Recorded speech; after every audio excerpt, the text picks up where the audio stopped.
initiative by students from CWS to discuss feminist theories and concepts and engage with discussion on the topic, which includes people from multiple backgrounds, not just who are studying it, but people, and we engage and we try to, so together we try to learn feminist theory and concepts through engaging with the peers, through discussions, and the way it's designed is such that first there would be a speaker who would take up a feminist text, he or she would speak on it for some time, and then we'd open up the platform for other students to join in, to share their thoughts on it, and then through this process we try to learn together. And so today Deepak would be reading the book Invisible Women, Exploring Data Bias in a World Designed for Men by author Caroline Perez. Deepak is a BCA student in third year, and he has been associated with Feminist Fridays for long.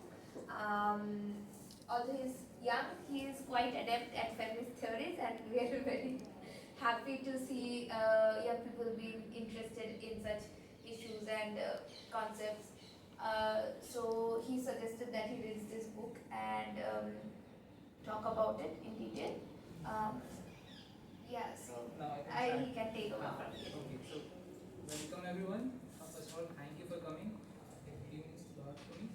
Okay, so today we'll go through this book, Invisible Women.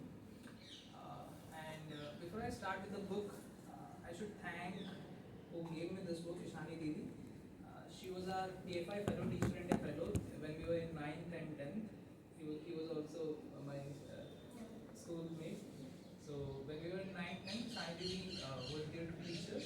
She used to teach us political science, English and history. And she's the woman who introduced me to this realm of feminism. She given me the lens to see the world through feminist eyes and engage with it and understand its things, how gender works, how gender roles are associated with sexes, and what harms it leads to masculinity and everything. So big shout out to her. And it is my second time presenting a book. Yeah. This is the second time. I presented Seeing Like Feminist by Nipta Menon. In the third session, it is 49, so it's been quite a journey. And that book also was given by Ishani Devi. So yeah. And currently she is in London, so we miss you, Devi. And okay, so ये book जो है invisible women, उन्होंने मेरे को ऐसे 6-7 बुकों का cover page भेजा था व्हाट्सएप पे, बोला था इसमें से जो देखें सारी जेंडर से रिलेटेड थी। तो उसमें से मैंने चुना था। मैंने ये बुक इसलिए चुना क्योंकि मैं बैचलर ऑफ कंप्यूटर एप्लीकेशन कर रहा हूँ और अभी मशीन लर्निंग और डेटा साइंस के बारे में पढ़ रहा हूँ, सीख रहा हूँ। और हम एल्गोरिथम बनाते हैं या कुछ भी करते हैं तो उसमें ढेर सारा डेटा जाता है, और इसमें डेटा था exposing data bias in a world design for main. तो वहीं से मेरे को लगा कि हाँ, इसमें जो नुआंसेस होंगे उसको अगर मैं समझ पाऊंगा तो मैं एक अच्छा कुछ चीज़ बना पाऊंगा, जो भी मैं मतलब सीख रहा हूँ।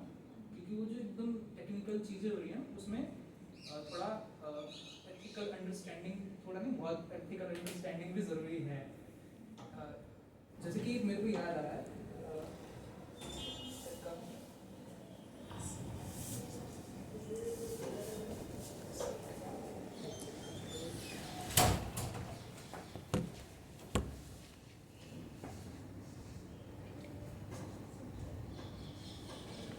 कभी मैंने मतलब इधर एक अभिजीत पाठक सर करके होते से अभी जो रिटायर हो गए, मतलब एक सेशन किया था तो उसमें वो लिबरेटिंग आर्ट के बारे में बता रहे थे कि कैसे चार्ली चैपलिन की मूवी होती हैं और अभी भी मतलब जैसे कि करण जौहर की भी मूवी आती हैं तो उनमें क्या डिफरेंस होता है। जैसे चार्ली चैपलिन की मूवी लिबरेटिंग होती है क्योंकि उसमें खाली वो क्राफ्ट नहीं होता है, उसमें एक पॉलिटिकल अंडरस्टैंडिंग भी होती है, सोसाइटी से एंगेजमेंट भी होती है। और जो आजकल की जो है कि और किसी और की मूवी में उतना वो डेप्थ नहीं होता है, तो खाली मतलब वो क्राफ्ट आना ज़रूरत नहीं है, वो टेक्निकल नॉलेज इंस्ट्रूमेंटल वो नहीं होना ज़रूरी है, उसके साथ और भी चीज़ें जानना ज़रूरी है जिससे वो जो हम बनाते हैं कुछ भी बनाते हैं प्रोडक्ट वो लिबरेटिंग हो, वो आर्ट लिबरेटिंग हो। तो इसलिए मैंने सोचा कि हाँ ठीक है, मैं मतलब मशीन लर्निंग और डेटा साइंस तो पढ़े रहा हूँ लेकिन उसके साथ ये पढ़ना भी बहुत ज़रूरी है, इसलिए मैं इस फील्ड में एंगेज रहता हूँ और जानने की कोशिश करता हूँ। ओके, सो अब ऑथर के बारे में, Caroline Criado Perez. So she is a writer, broadcaster, award-winning feminist campaigner. Her most notable campaigns have included co-founding the Women's Room, getting a woman on banknote of England, for forcing Twitter to revise its procedure for dealing with abuse, and successfully campaigning for a statue of suffragist Millicent Fawcett to be erected in Parliament Square. She was the 2013 recipient of the Liberty Human Rights Campaigner of the Year Award and was awarded an OBE in the Queen's Birthday Honor 2015. Invisible Women has won the S&P and McKinsey Business Book of the Year Award, the Book Are My Bag Weekly Choice Award, and the Royal Society Science Book Prize. She lives in London. हाँ, तो अब start करते हैं, preface से start करते हैं। जैसे कि हम मैन दी हंटर के बारे में सोचते हैं, मैन दी हंटर नहीं, जैसे कि हम हंटर गैदर के बारे में सोचते हैं तो क्या इमेज बनता है हमारे दिमाग में? हाँ हाँ हाँ हाँ, नहीं, वो जो इमेज बनता है, जो एनसीईआरटी बुक में भी, हिस्ट्री सारी बुक में होता है कि एक बंदर होता है, वो एक और होते होते होते एक आदमी बन जाता है, उसके हाथ में भाला होता है, ऐसे ऐसे करके वो ऐसा दिखाया है। तो जो हमारा हिस्ट्री का अंडरस्टैंडिंग है वही पिक्चर आता है, जबकि 50% पॉपुलेशन तो वुमेन की थी, लेकिन हमारी जो वो इमेज बनती है तो वो मैन की बनती है। तो हिस्ट्री की जो अंडरस्टैंडिंग है उसमें भी कितना बायस है, पहले देख यही डेटा बायस है। और ये जो है ये खाली इमेजिनेशन, मतलब ऐसा जैसे कि इसमें वुमेन का साइलेंस है, तो वो जो साइलेंस है वो उसके इम्प्लीकेशंस होते हैं जो कि बहुत डायर कॉन्सिक्वेंसेस होते हैं जो हम डेटा इकट्ठा नहीं करते हैं उसका। तो जैसे कि इसमें लिखा, most of recorded human history is one big data gap, starting with the theory of man the Hunter. The chroniclers of the past have left little space for women's role in the evolution of humanity, whether cultural or biological.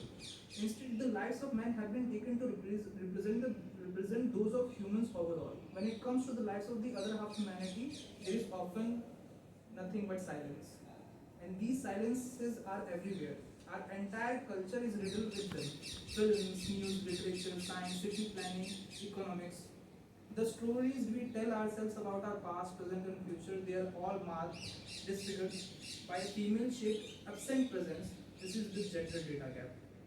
मतलब कि हम जो literature इतना कुछ पढ़ते हैं या science का, इसमें जो वुमेन का रोल होता है, उनका इन्वॉल्वमेंट होता है, उनकी सुनी जो जाती है बहुत कम जाती है, और जो मेल होते हैं वही मान लेते हैं कि उनके जो एक्सपीरियंस होते हैं, उनका जो नज़रिया होता है उसको एक डिफ़ॉल्ट ट्रुथ की तरह मान के सब कुछ प्रेजेंट किया जाता है। और जिसमें होता है कि the gender data gap isn't just about silence. These silences, these gaps have consequences. They impact on women's lives every day. The impact can be relatively minor and also could be life-threatening.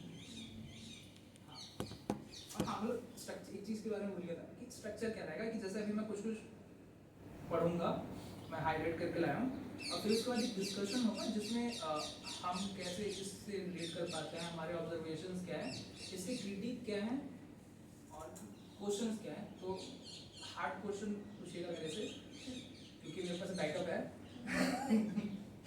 नहीं ना, हाँ, जिसमें ऐसे question जो uncomfortable हो, जिससे सोचने में मजबूर हो, आंसर ना मिले चलेगा, क्योंकि दोस्त it is good to have question that cannot be answered than answer that cannot be questioned.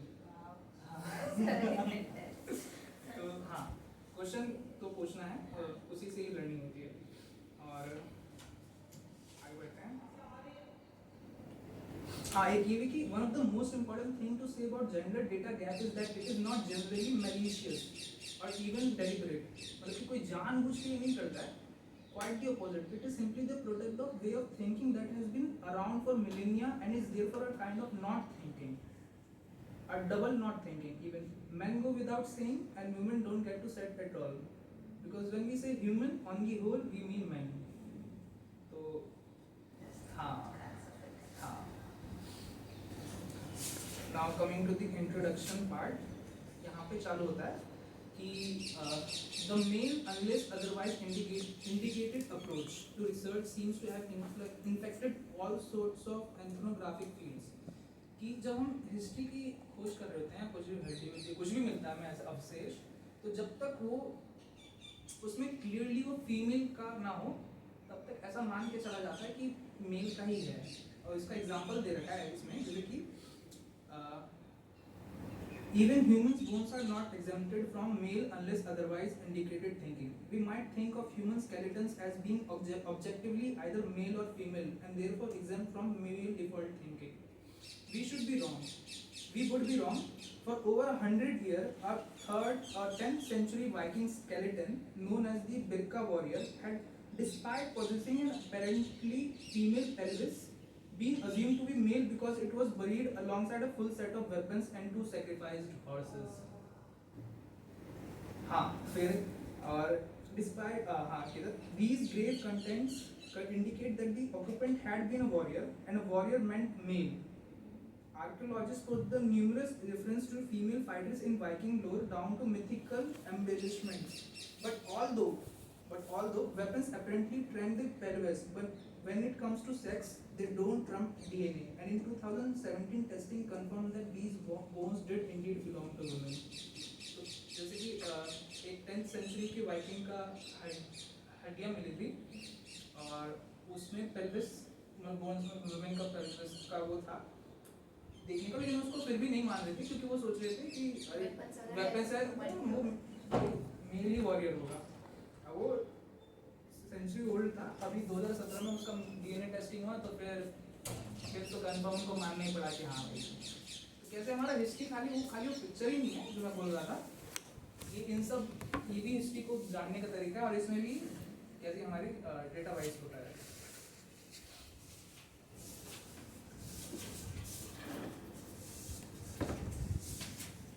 Coming to the first chapter, हाँ, can snow clearing be sexist? Snow साफ करते हैं हम, ये है मतलब स्वीडन की बात है। स्वीडन यहाँ चालू होता है कि स्वीडन में एक जेंडर इक्वालिटी इनिशिएटिव लीड करता है जिसमें होता है कि सारे पॉलिसीज सारी चीज़ों को एक जेंडर लेंस से देखना पड़ेगा। तो वहाँ के जो एक ऑफिसर होता है वो मजाक उड़ाता है कि अरे बर्फ उठाना भी ये भी कोई सेक्सिस्ट काम होता है क्या? जेंडर लोगों ने इसको सीरियसली ले लिया। अच्छा बताते तो इसमें ऐसा मतलब मैं समरी देता हूँ, पढ़ूँ क्या इसमें कि जो स्नो क्लीनिंग होती है सबसे पहले रोड्स की होती है, हाईवेज की होती हैं, फिर पेडेस्ट्रियंस की होती है, फिर जहाँ साइकिल राइडिंग चलती है उसमें होती है। लेकिन घर में अगर किसी की गाड़ी होती है तो उस पर सबसे पहला हक हमेशा पापा का होता है, बड़े भाई का होता है। और बस इतना ही नहीं, मतलब जैसे कि इसमें लिखा है और वो जैसे कि गाड़ी वाले को तो हक है ही, लेकिन और जैसे ट्रैवलिंग मान लो दोनों के पास अलग अलग गाड़ी भी है तो वो जो ट्रैवलिंग पैटर्न होते हैं वो डिफरेंट होता है। जो मेल होता है उसका सिंपल रूटीन होता है ऑफिस जाना घर आना, लेकिन जो वुमेन होती है उनका डिफरेंट होता है कि वो ऑफिस जाते जाते बच्चों को स्कूल छोड़ेंगी, कोई अगर बड़ा है घर में जो जिसको डॉक्टर के पास भी जाना है तो उनको भी हॉस्पिटल छोड़ेंगी, आते समय सब्जी मंडी से सब्जी उब्जी लेते हुए आएंगी, तो उनकी ऐसा कोई नॉर्मल नहीं होती, उनकी ट्रिप चेंजिंग होती है। तो वही इसमें लिखा हुआ है। And the differences don't stop at the mode of transport. It's also about why men and women are traveling. Men are most likely to have a fairly simple travel pattern, a twice daily commute in and out of town. But women's travel pattern tend to be more complicated. Women do 75% of world's unpaid care work, and this affects their travel needs. A typical female travel pattern involves, for example, dropping children off at school before going to work, taking an elderly relative to the doctor, and doing the grocery shopping on the way home. This is called trip chaining, a travel pattern of several small interconnected trips that have been observed in women around the world. जैसे कि London में 3 times more likely than men to take a child to school, a woman is 3 times more likely to take a child to school, and 25% more likely to trip chaining, कि grocery लेना किसी hotel पे छोड़, हाँ This figure rises to 39% if there is a child older than 9 in the household. The disparity in male-female trip chaining is found across Europe, where women in dual worker families are twice as likely as men to pick up and drop off children at school during their commute. अच्छा ठीक है, इतना तो इसमें काफी है। जैसे कि लेकिन फिर स्नो के साथ क्या है? हाँ वो मैं आता हूँ, उस पर आता हूँ। हाँ ठीक। अब मतलब जैसे कि इसमें उन्होंने फिर जब वो ऑफिसर्स ने देखा कि हाँ भाई इसको स्नो क्लियरिंग भी सेक्सिस्ट हो सकता है। तो उन्होंने बोला ठीक है हम पहले पेडेस्ट्रियन को साफ करेंगे, जहाँ पे नॉर्मल गाड़ी चलती है उनको साफ करेंगे, और रोड को बाद में साफ करेंगे। उससे मतलब कुछ खर्चा तो बढ़ेगा नहीं, बस प्रायोरिटी सेट हो जाएंगी, ठीक है। तो उन्होंने वो साफ करना चाहते। अब वो साफ करने से उनका पैसा तो खर्च हुआ ही नहीं, उल्टा पैसा बचने भी लगा। कैसे बताऊँ कि वहाँ पे स्नो गिरती थी तो जो एक्सीडेंट्स होते थे रोड पे, जो पेडेस्ट्रियन पे चलते थे उनके ज़्यादा होते थे। और ये डेटा है, ऐसा कोई हवा में बोल रहे हैं, ऐसा उसमें डेटा है कि what all these differences meant back in Kalka was that the apparently gender neutral snow clearing schedule was in fact not gender neutral at all. So the town councillor switched the order of snow clearing to prioritize the pedestrian and public transport users. After all, they reasoned it won't cost any more money, and driving a car through 3 inches of snow is easier than pushing a buggy or a wheelchair or a bike through 3 inches of snow. What they didn't realize was that it would actually end up saving them money. Since 1985, Northern Sweden has been collecting data on hospital admissions for injuries. Their database are dominated by pedestrians who are injured 3 times more than motorists in slippery or icy conditions, and account for half the hospital time of all the traffic related injuries. And the majority of these pedestrians are women. तो हाँ, तो एक तो पैसों, जब उन्होंने अपनी priorities बदली कि हम मेन हाईवे को नहीं साफ करेंगे स्नो से, पहले हम उसको साफ करेंगे फिर उसको साफ करेंगे, तो उससे क्या हुआ कि जो ये एक्सीडेंट्स होते थे, कोई स्लिप करके गिर गया या कुछ, तो इतने उनके 50% जितनी भी इंजरीज थी वो बर्फ पे फिसलने से ही होती थी। उससे क्या हुआ कि अगर जब उन्होंने साफ करना तो ये एक्सीडेंट्स कम हो गए, रिड्यूस हो गए। उससे एक तो हॉस्पिटल का जो पब्लिक वो खर्चा बचा, और दूसरा हुआ प्रोडक्टिविटी बढ़ी कि इंजरी होती है तो 1-2 दिन के लिए काम पे नहीं जाते हैं, तो एज अ ओवरऑल इकोनॉमी की प्रोडक्टिविटी कम होती है। तो a 5-year study in skiing country uncovered the same trend and found that injuries cost more money in healthcare and lost productivity. The estimate cost of all these pedestrian falls during just a single winter season was 36 million kroner, around 3.2 million euros. This is likely to be a conservative estimate. Many injured pedestrians will visit hospitals that are not contributing to the National Traffic Accident Register. Some will visit doctors and some will simply stay at home. As a result, both the healthcare and productivity costs are likely to be higher. कि जिसको चोट भी लगता था तो घर पे अपना इलाज कर लेते थे, तो हेल्थ केयर कॉस्ट भी नहीं बढ़ता था। तो ये मतलब हाँ just because they अपना नजरिया बदले। हाँ, और मतलब ये जो नुआंस चेंजेस होते हैं इनके इम्प्लीकेशंस मतलब बहुत बेनिफिट भी करते हैं ऐसे इकोनॉमी, तो राइट है ही, और इकोनॉमिक सेंस में भी बहुत मदद करते हैं। तो अब ये तो पढ़ लिया, ठीक है, पहले चैप्टर में हमने स्नो का पढ़ लिया। अब इसको हम यहाँ से कैसे रिलेट कर सकते हैं? जैसे यहाँ पे तो इतना नॉर्थ में मतलब वैसे लद्दाख में बर्फ पड़ता है, दिल्ली में तो नहीं पड़ता, तो हम दिल्ली की लाइफ में कैसे कनेक्ट कर सकते हैं अपने आसपास से? मैं एक एग्जांपल देता हूँ कि जैसे कि हम न्यूज़पेपर में हर रोज़ सुनते रहते हैं कि दिल्ली से बॉम्बे तक का 9 घंटे में रास्ता, 6 लेन का हाईवे बन गया, ये वो, इतने इंफ्रास्ट्रक्चर बन रहा है, इतना डेवलपमेंट हो रहा है, हाईवे बन रहा है। तो वो सब तो ठीक है, लेकिन उसमें एक और रियलिटी है जो उस डेवलपमेंट के नाम पे छुप जाती है कि जो हमारे सब्जी मार्केट है आसपास में, वहाँ पे जाते हैं तो रोड कितनी पूरी कंस्ट्रक्टेड होती है, पानी बह रहा होता है हमेशा, वो कितना गंदा रहता है, और जो मोहल्ले के रोड है वो कितने पूरी कंस्ट्रक्टेड है। तो ये जो हाईवे का इंफ्रास्ट्रक्चर दिखा के डेवलपमेंट के नाम पे रोज एडवर्टाइजमेंट आता है, वो असलियत में एक जो बहुत ज़रूरी रियलिटी है उसको छुपा देता है, जो कि है क्योंकि वहाँ पे कौन जाता है ज़्यादातर? मम्मी जाती हैं, हम लोग कभी कभी रहते हैं, बाकी जो पापा बड़े भाई वो तो काम करते हैं, वो तो फिर मेन रोड ही इस्तेमाल करते हैं। तो प्रायोरिटीज़ बदलेंगे, यहाँ पे भी डेवलपमेंट करेंगे तो इसके भी ऐसे इम्प्लीकेशन होंगे, क्योंकि वो जो गंदगी में सब्जी बेचते तो उससे डिजीज होती है। तो ऐसे तो इस ऐसे मैंने कनेक्ट किया था, कि मेरा ऑब्जर्वेशन था इस चैप्टर से। हाँ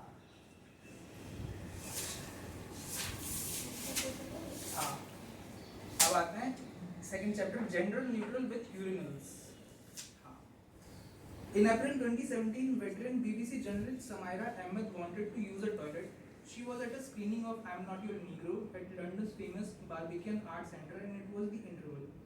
Any woman who has ever been to the theatre knows what this means. A rush as soon as the light go up to try to beat the inevitable queue that will soon be snaking its way across the foyer floor. Women are used to queuing line लगाना. When they go out, it's frustrating and puts a damper on their evening.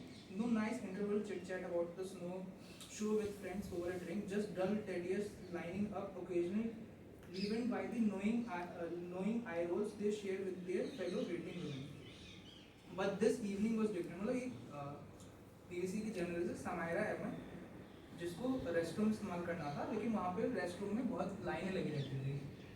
But this evening was different. This evening the queue was worse than usual, far worse, because in an almost comically blatant display of not having thought about women at all, the Barbican had turned both a male-female toilet gender neutral simply by replacing the men and women's signage with gender neutral with urinals and gender neutral with cubicles. The obvious happened. Only men were using the supposedly gender neutral urinals and everyone was using gender neutral with cubicles. कि उन्होंने क्या किया कि mail और women के जो urinals होते थे उसको जनरल न्यूट्रल कर दिए, और उससे क्या हुआ कि जो क्यूबिकल्स थे खाली वही विमेन यूज़ कर रही थी और बाकी नहीं कर रही थी. और जैसे हाँ, अब on the face of it it may seem fair and, अब ये तो उनका एक्सपीरियंस हो गया कि उसमें क्या गलत था, लेकिन हम देखते हैं ना, मतलब सबसे बड़ा इसका मेरा ऑब्जर्वेशन ही मैं पहले बता रहा था, जो कि मेट्रो है. मेरा ऑब्जर्वेशन है, जैसे मेट्रो है बोलते हैं वर्ल्ड क्लास मेट्रो है, हमारा दिल्ली का ऐसा तो न्यूयॉर्क में भी नहीं है, लेकिन यहाँ पे तो टॉयलेट होते ही नहीं है. कोई सी मेट्रो में चले जाओ, कोई सी मेट्रो सही नहीं होती है. मेरे को भी प्रॉब्लम होता है, वो बाहर में जाके कहीं पर ढूंढना पड़ता है, तो भी गंदा रहता है. तो ये मेरा ऑब्जर्वेशन था. जैसे कि अब इसको ठीक करने की क्या करूँगी, 50-50 इक्वल डिवीजन ऑफ फ्लोर कर दो, तो वो भी सही नहीं है. क्यों? On the face of it, it may seem fair and equitable to accord male and female public toilets the same amount of floor space, and historically this is the way it has been done. 50-50 division of floor space has been formalized in plumbing codes. However, if a male toilet has both cubicles and urinals, the number of people who can relieve themselves at once is far higher per square of floor place in the male bathroom than in the female bathroom. Suddenly, equal floor space isn't so equal. क्योंकि जो 50-50 spacing होती है उसमें mail के ज़्यादा urinals बन सकते हैं एज कम्पेयर टू वुमेन के. तो but even if male and female कहाँ पे पढ़ना पड़ेगा, हाँ, but even if male and female toilets had an equal number of stalls, the issue won't be resolved because women take up 2.3 times as long as men to use the toilet. Women make up the majority of the elderly and disabled, two groups that will tend to need more time in the toilet. Women are also more likely to be accompanied by children as well as disabled and older people. Then there is the 20 to 25% of women of childbearing age who may be on their period in one time and therefore needing to change a tampon or a sanitary pad. Women may also in any case require more trips to the bathroom than men. Pregnancy significantly reduces bladder capacity, and women are 8 times more likely to suffer from urinary tract infection than men, which again increases the frequency with which a toilet visit is needed. In the face of all these anatomical differences, it would surely take a formal rather than substantive equality dogmatist to continue to argue that equal floor space between men and women is fair. It gets a lot worse than supposedly equal provision being in fact male biased. A third of the world population lack adequate toilet provisions at all. According to the UN, 1 in 3 women lack access to safe toilets, and WaterGate reports that girls and women collectively spend 97 billion hours a year finding a safe place to relieve themselves. The lack of adequate toilets provision is a public health problem for both sexes. For example, in India, where 60% of the population does not have access to a toilet, 90% of surface water is contaminated. But the problem is particularly acute for women, in no small part because of the attitude that men can go anywhere, while for women to be seen urinating is a shameful. Women get up before dawn and then wait for hours until dusk to go out again in search of relatively private space to urinate or defecate. And this isn't just a problem in poor countries. Human Rights Watch spoke to young girls working in tobacco fields in America and found that they would refrain from relieving themselves at all during the day, aided by avoiding drinking liquids which increase their risk of dehydration and heat illness. Short way, there's inequality even in terms of accessing toilets, where women do need more and nobody really talks about this thing. Idea उतना bathroom बने ही नहीं होते कहीं पे भी, क्योंकि general idea वही होता है कि वो तो घर पे रहेंगे, उनको बाहर जाने का क्या ज़रूरत है. That's how our entire society is designed. This affects women paid work labor. Women make up 91% of the 86% of Indian who work in the informal economy. Many of these women work as market vendors, and no public toilets means they have nowhere to go during the workday.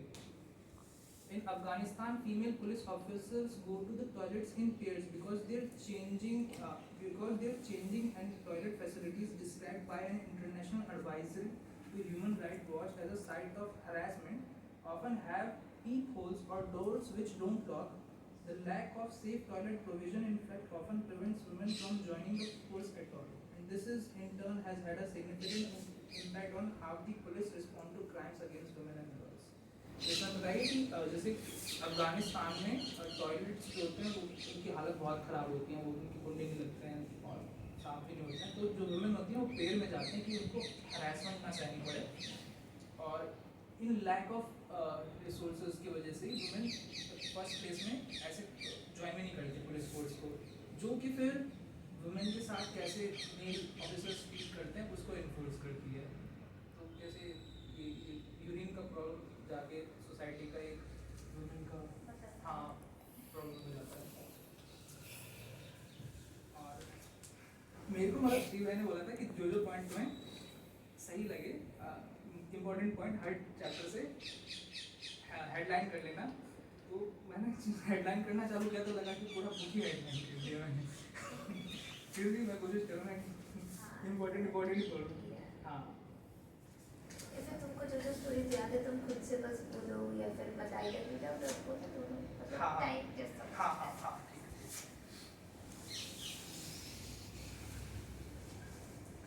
चलो ये तो बहुत दूसरा chapter पे आता है.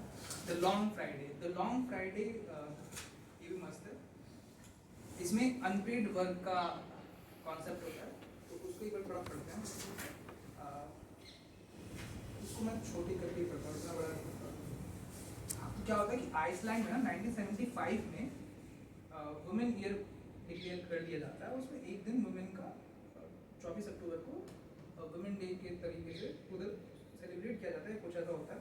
तो उसमें वुमेन जो होती है 91% of that country goes to strike where they don't do वो उधर कोई काम नहीं करती, ना अनपेड वर्क या ना पेड वर्क. और उससे क्या होता है कि उससे एक मूवमेंट चालू होता है जिससे 5 साल बाद ये विगदिस वो जो है फर्स्ट इलेक्टेड लीडर वहाँ पे आती हैं आइसलैंड में, और democratically elected a female head of the state. And today Iceland has the most gender equal parliament in the world without a quota system. तो जो जेंडर के लिए इनिशिएटिव लिए गए उसके क्या कॉन्सिक्वेंसेज हुए. तो फिर उस पर एक इकोनॉमिस्ट है, मतलब जो द इकोनॉमिस्ट न्यूज़ आता है उसका, Iceland has been named by the economist as the best country to be a working woman. And while this is of course something to celebrate, there is also reason to take issue with the economist phrasing, because if Iceland's strike does anything, it is surely मतलब कि इधर कुछ लिखा था. हाँ, the economics का headline था कुछ उस पे. The economist phrasing, because if Iceland strike does anything, it is surely to expose the term working woman. हाँ, मतलब इकोनॉमिक्स का ये था कि उन्होंने बोला था कि आइसलैंड जो है वर्किंग वुमेन के लिए सबसे बढ़िया जगह है. No, I think इसमें क्या बोले कि so the women actually in this strike what they did is कि not only will they not do the work जहाँ पे normal बाहर का काम है paid work है, even they decided not to do unpaid work, cooking, cleaning, no child care, they're like we are not doing it, so that the men realize that what kind of the huge burden of work that women have. तो उसमें मतलब this the what the economics have said is like I think this brings the entire idea of working woman. So what we understand working woman is a woman who works outside, जिनका technical actual job है, जिनको paid work है. So our mothers, our housewives, are they not working women? मतलब technically हम नहीं बोलेंगे ना working women. तो उस term पे ही एक मतलब फोकस करना चाहिए कि what is this working woman. हाँ, तो वही इकोनॉमिक्स का एक हेडलाइन था कि Iceland is the best country for working women. तो फिर उसमें वो बोलती है कि कि आइसलैंड का स्ट्राइक ने कुछ भी किया तो यही किया कि वर्किंग वुमेन के टोटोलॉजी को एक्सपोज करने का, क्योंकि यहाँ पे कुछ भी ऐसा नहीं होता है कि जो वुमेन वर्क ना करती हो, वुमेन वर्क करती हैं, बस वो होता है कि उसके लिए वो पेड नहीं, हाँ they are not recognised, they do unpaid work. जैसे कि रोहित है मेरा दोस्त है, तो इसका एग्जाम्पल मेरे को याद आ रहा है कि इसकी मम्मी और पापा दोनों ही काम करते हैं। तो एक दिन मेरे को बता रहा था कि मेरे पापा की जब छुट्टी होती है तो वो घर में एकदम आराम करते हैं, टीवी देखते हैं। मम्मी की जब काम से छुट्टी होती है तो घर का काम करती है, उनका तो छुट्टी में मतलब काम ही करना होता है।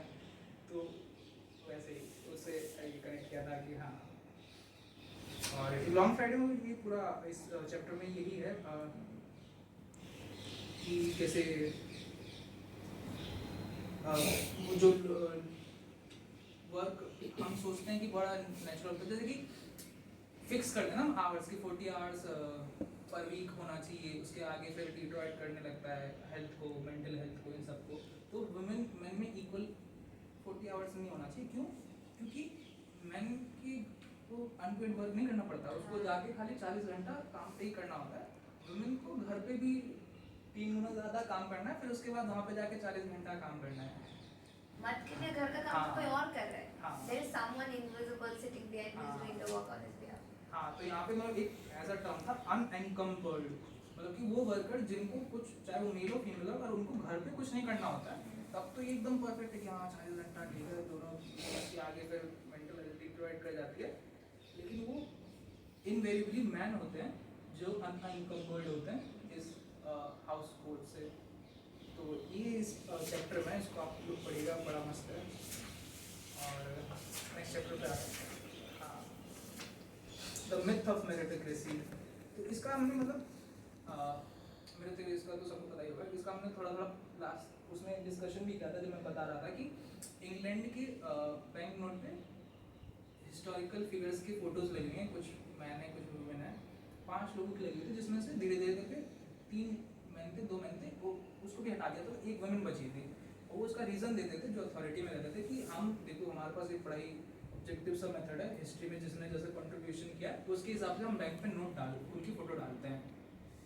और ये जो ऑथर है वो फिर जाके बोलते हैं कि देखो ऐसा कोई ऑब्जेक्टिव मेथड तो होता नहीं है, historically women have been marginalised, उनके जो वर्क थे, मतलब वो बोलते थे कि हाँ देखो इन्होंने हिस्ट्री में इतने सारे, ये इतने कंपोजर इतने अच्छे थे, हिस्ट्री की फोटो यहाँ पर, तो वुमेन भी थे हिस्ट्री में जो कंपोजर थी, लेकिन हिस्ट्री में उनको चांस नहीं दिया गया। वो अपने काम को अपने भाई के नाम से पब्लिश करती थी, या उनको आगे बढ़ने का वो चांस नहीं मिला, इसकी वजह से उनका काम नहीं दिख रहा है हिस्ट्री में, उनको चांस मिला नहीं, मिला तो और किसी और के नाम से उनको पब्लिश किया गया। उसके ढेर सारे इसमें एग्जाम्पल भी दे रखे हैं, अब वो पढ़ूंगा तो फिर थोड़ा बोर हो जाएगा, तो आगे बढ़ते हैं। द मिथ ऑफ मेरिटोक्रेसी के ढेर सारे चैप्टर हैं। हाँ, One very famous example would be George Eliot. George Eliot is a woman. George Eliot is not her real name. It was a pseudonym. Even J.K. Rowling, her name was Catherine Zeta. She doesn't have a middle name. She was told by Bloomsbury, and finally after like 7, 8, I think 10, over 10 publishers rejected her. And after finally when Bloomsbury accepted her, they told her कि you can't just write Joanne Rowling because then they would know it's a woman writing a fantasy book. And fantasy has been a male author dominated area. That is why she was not allowed to write Joanne. Instead she added K, her like grandmother's or mother's name, and made it into like a short form thing, so like initials, so they wouldn't know the gender of the person writing the book. मैं एक चीज़ accept करना चाहता हूँ कि मैं मानता था कि JK Rowling भी मे बी एम्बर भी है। That's the primary idea हाँ, I have. क्योंकि जब तक मैंने फोटो नहीं देखा था, फिर मैंने देखा है अच्छा तो ये वाला सबसे ज़्यादा की तो बढ़िया एग्जाम्पल है। फिर है chapter 5 the Henry Higgins effect. तो इसमें होता है कि एक CEO होती है फेसबुक की, शर्ली सैंडबर्ग, जो कि गूगल में काम कर रही होती है, तो वो प्रेग्नेंट होती है। तो गूगल का बड़ा सा मस्त ऑफिस है, बड़े बड़े पार्किंग है, लेकिन पार्किंग से जो ऑफिस का पाथ था वो बहुत लंबा था। तो जब वो प्रेग्नेंट हुई तो उसको बहुत पैरल हो जाते हैं, तकलीफ हो जाती है, तो पार्किंग से ऑफिस अंदर तक जाने में उसको प्रॉब्लम हुआ। तो जो सर्जी ब्रेन था उस वक्त का गूगल का CEO, उसने देखा उसको डिस्कम्फर्ट में, तो बात किया उससे, तो फिर उसने उसको बताया कि हाँ अभी मैं प्रेग्नेंट हूँ, हमारे ऑफिस के पास में एक और पार्किंग होनी चाहिए जो वुमेन प्रेग्नेंट है उनके लिए। फिर सर्जी ब्रेन ने कुछ ज़्यादा सोचा नहीं ना, हाँ बनवा दिया वहाँ पे, मतलब वहाँ पे बन गया। तो फिर ये गूगल में तो पहले भी बहुत सारी वुमेन प्रेग्नेंट हुई होंगी ना, ये मतलब एक जो कि बहुत पावर में वुमेन है, जिसका इन्फ्लुएंस है, उसको वो प्रॉब्लम फेस करनी होगी, तब जाके उसका सोल्यूशन एज अ सबको मिलेगा। तो nobody even thought about this. हाँ, The women's क्योंकि problem is not a real problem. हाँ, तो जो रिप्रेजेंटेशन का बात आता है, तो जब रिप्रेजेंटेशन नहीं होती है तो उससे फिर क्या क्या दिक्कतें हो सकती हैं, उसके बारे में एक चैप्टर है। और मतलब टेक्नोलॉजी के रिलेटेड से ये senior women getting pregnant for Google to fill this data gap. There had been pregnant women working in the Google, और यही सब इसमें है। और इसमें एक और चीज़ मस्त लिखा हुआ था, इसमें यही सब है, ढेर सारे मतलब इसमें ढेर सारे ऐसे ऐसे एग्जाम्पल्स हैं, नुआंसेस हैं, जिसके थ्रू हम एंगेज कर सकते हैं, उसको पढ़ के फिर अपने लाइफ से कनेक्ट करने की कोशिश कर सकते हैं। तो अभी 15-16 चैप्टर में 5वें चैप्टर पे हूँ, तो थोड़ा आगे बढ़ रहा हूँ, लेकिन जो मेरे को उसमें कुछ ही बोल पाऊंगा मैं, तो मैं कुछ ही एग्जाम्पल, जैसे मैंने कई एग्जाम्पल दिया। फिर आता है बीइंग वर्थ लेस देन अ शू। इसमें होता है कि एक BPA होता है, बिग बिस्फेनोल ए करके एक केमिकल होता है जो कि प्लास्टिक में पाया जाता है, और वो सीवियर होता है हेल्थ के लिए। उसके बावजूद भी उसको बहुत ज़्यादा इस्तेमाल किया जाता है, क्योंकि वो मासली अवेलेबल होता है, उसकी जो प्रोडक्शन और वो मतलब क्या कॉस्मेटिक जो चीज़ें होती हैं उसमें भी वो पाया जाता है ढेर सारा। और जो वुमेन की तकलीफें होती हैं, उनका मेडिकल ट्रीटमेंट होता है, उस पर आएंगे हम। उससे कैसे ये डेटा नेग्लेक्ट हो जाता है और इसको परसिस्ट करते रहते हैं, तो उसके ऊपर ये कहानी है। और के ऊपर है, और इसमें एक ये दिया होता है कि in 2015 the New York Times reported the story of manicurist Queen Li 47 who splashed some nail polish remover on a customer's patent product center. When the woman demanded compensation, the $270 her boss pressed into the woman's hand came out of manicurist's pay. The Lynn was fired, और वो बोलते कि I'm worth less than a shoe, she said. Lynn's story appeared in a New York Times investigation of nail salons, which revealed all manner of humiliation suffered by workers, including constant video monitoring by owners, verbal and even physical abuse. Lawsuits filed in New York courts include allegation of 76-hour weeks at $1.5 an hour and no pay at all on slow days in a saloon that changed manicurists for drinking the water. तो कैसे work में difficulties Sahni पड़ती हैं marginalised women को, खास करके जो कि माइग्रेंट्स होते हैं, तो उसके बारे में ये बताया था। हाँ, एक था ये next chapter 7 the plough hypothesis. Plough मतलब वही जिससे खेत करते हैं, मिट्टी को निकालते हैं। तो एक थ्योरी है, डेनिस इकोनॉमिस्ट है ईस्टर बोसरफ करके, कि जो सोसाइटी प्लाउ इस्तेमाल करती थी वो ज़्यादा जेंडर इक्वल नहीं थी। जो हिस्टोरिकली प्लाउ इस्तेमाल करती थी वो ज़्यादा जेंडर इक्वल नहीं थी, क्योंकि प्लाउ को इस्तेमाल करने के लिए मेल होना जरूरी होता है। मेल होना ज़रूरी है। मेल प्लाउ को इस्तेमाल करने के लिए अपर बॉडी स्ट्रेंथ ज़्यादा चाहिए, और मेल की अपर बॉडी स्ट्रेंथ जो होती है कंपेयर टू वुमेन ज़्यादा होती है। तो उसकी वजह से मेल जो थे फार्मिंग को डोमिनेट करते थे, farming was mode of production का सबसे बड़ा। तो इसकी वजह से अब इसके इसी में बहुत सारे क्रिटिक भी हैं कि नहीं, जो प्लाउ इस्तेमाल नहीं करते थे वो भी आए, तो रेसिस बोलो जेंडर इक्वल सोसाइटी नहीं रहे। तो मतलब प्लाउ इस्तेमाल करो ना करो, एंड में जेंडर इक्वालिटी बहुत मुश्किल से मिलती है। तो वो दिया हुआ था, और ये था इसके पूरी पे बहुत इंटरेस्टिंग है प्लाउ हाइपोथेसिस कि मेल होना ज़रूरी है। जो ग्रिप होती है, जो हमारे टेक्नोलॉजी जो ट्रैक्टर होते हैं या कुछ भी होते हैं, ऐसे इंस्ट्रूमेंट बने होते हैं, तो मेल बॉडी को देख के बनाए जाते हैं, उनके हाथ से शेप ऑफ हैंड कितनी दूरी होनी चाहिए, तो उनको बनाए मेल को नज़रिए में रख के जाता है, तो उसका इस्तेमाल फिर मेल करेंगे। वो भी बहुत बड़ा डिसएडवांटेज है वुमेन के लिए आज भी। हाँ, इसमें ये था। हाँ, एक ये था इसमें कि stoves humans, by which I mean mainly women, have been cooking with 3 stones fired since the Neolithic era. These are exactly what they sound like: 3 stones on the ground on which to balance a pot with fuel, wood, or whatever else you can gather that will burn, placed in the middle. In South Asia, 75% of families are still using biomass fuels, wood and other organic matter, for energy.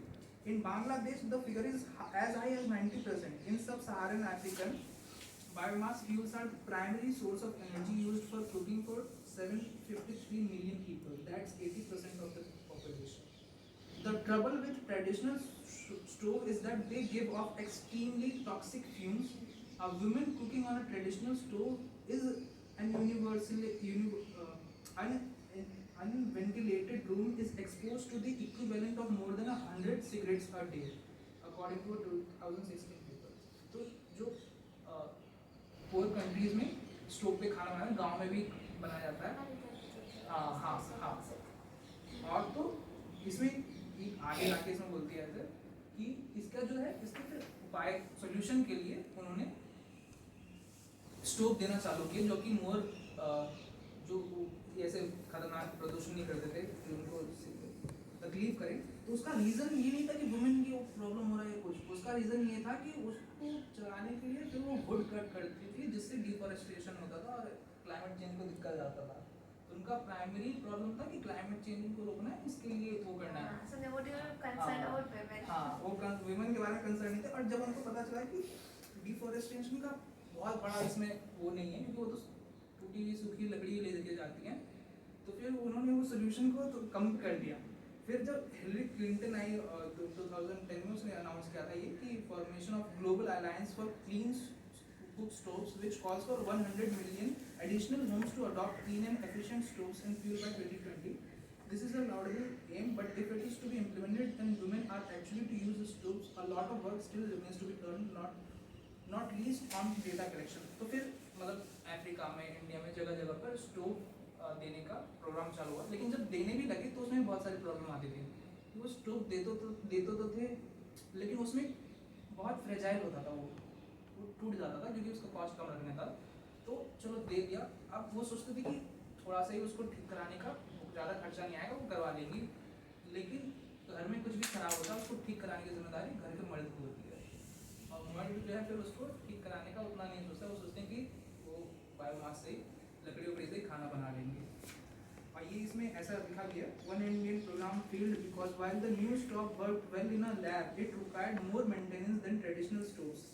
Maintenance the designer had simply assumed that the household would take care of, but structural repairs in Odisha are traditionally the responsibility of men, who didn't see fixing the new stoves as a priority because their wives could still prepare meals using the traditional stoves.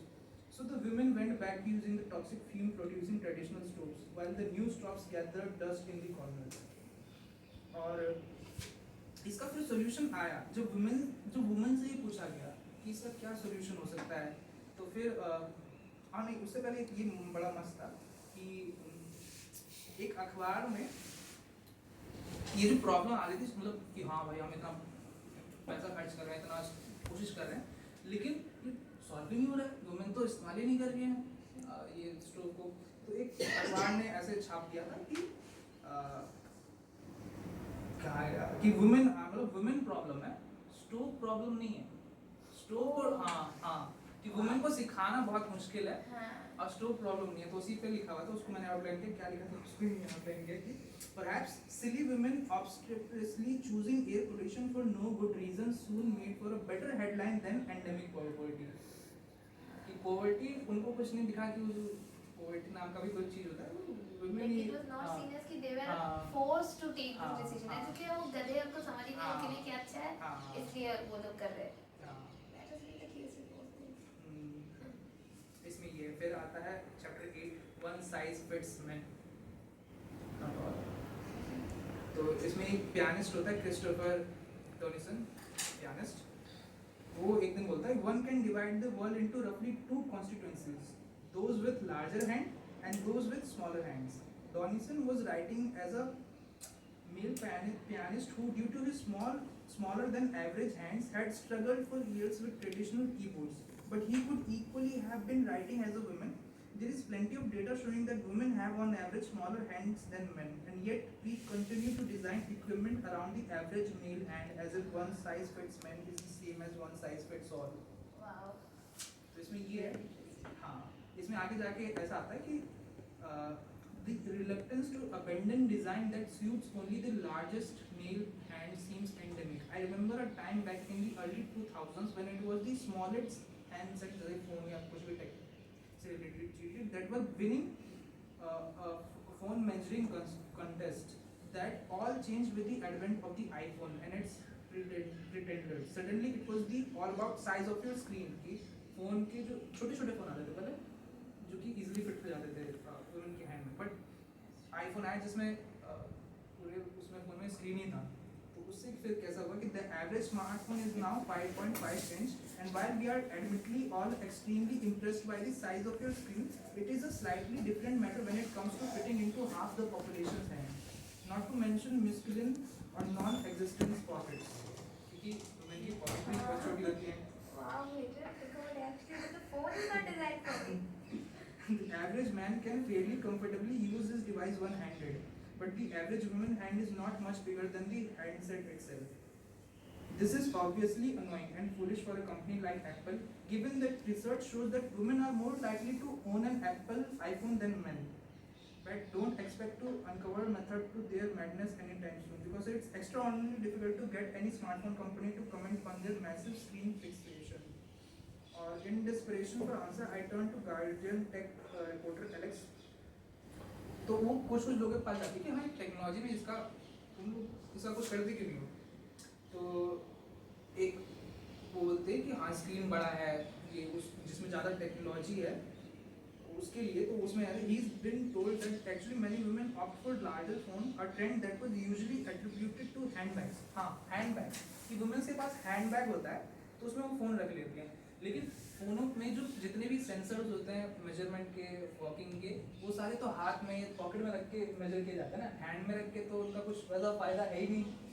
तो वो बताते हैं कि and a trend that was usually attributed to handbags. And look, handbags are all well and good, but one of the reasons women carry them in the first place is because our clothes lack adequate pockets. So designing phones to be handbag friendly rather than pocket friendly feels like adding injury.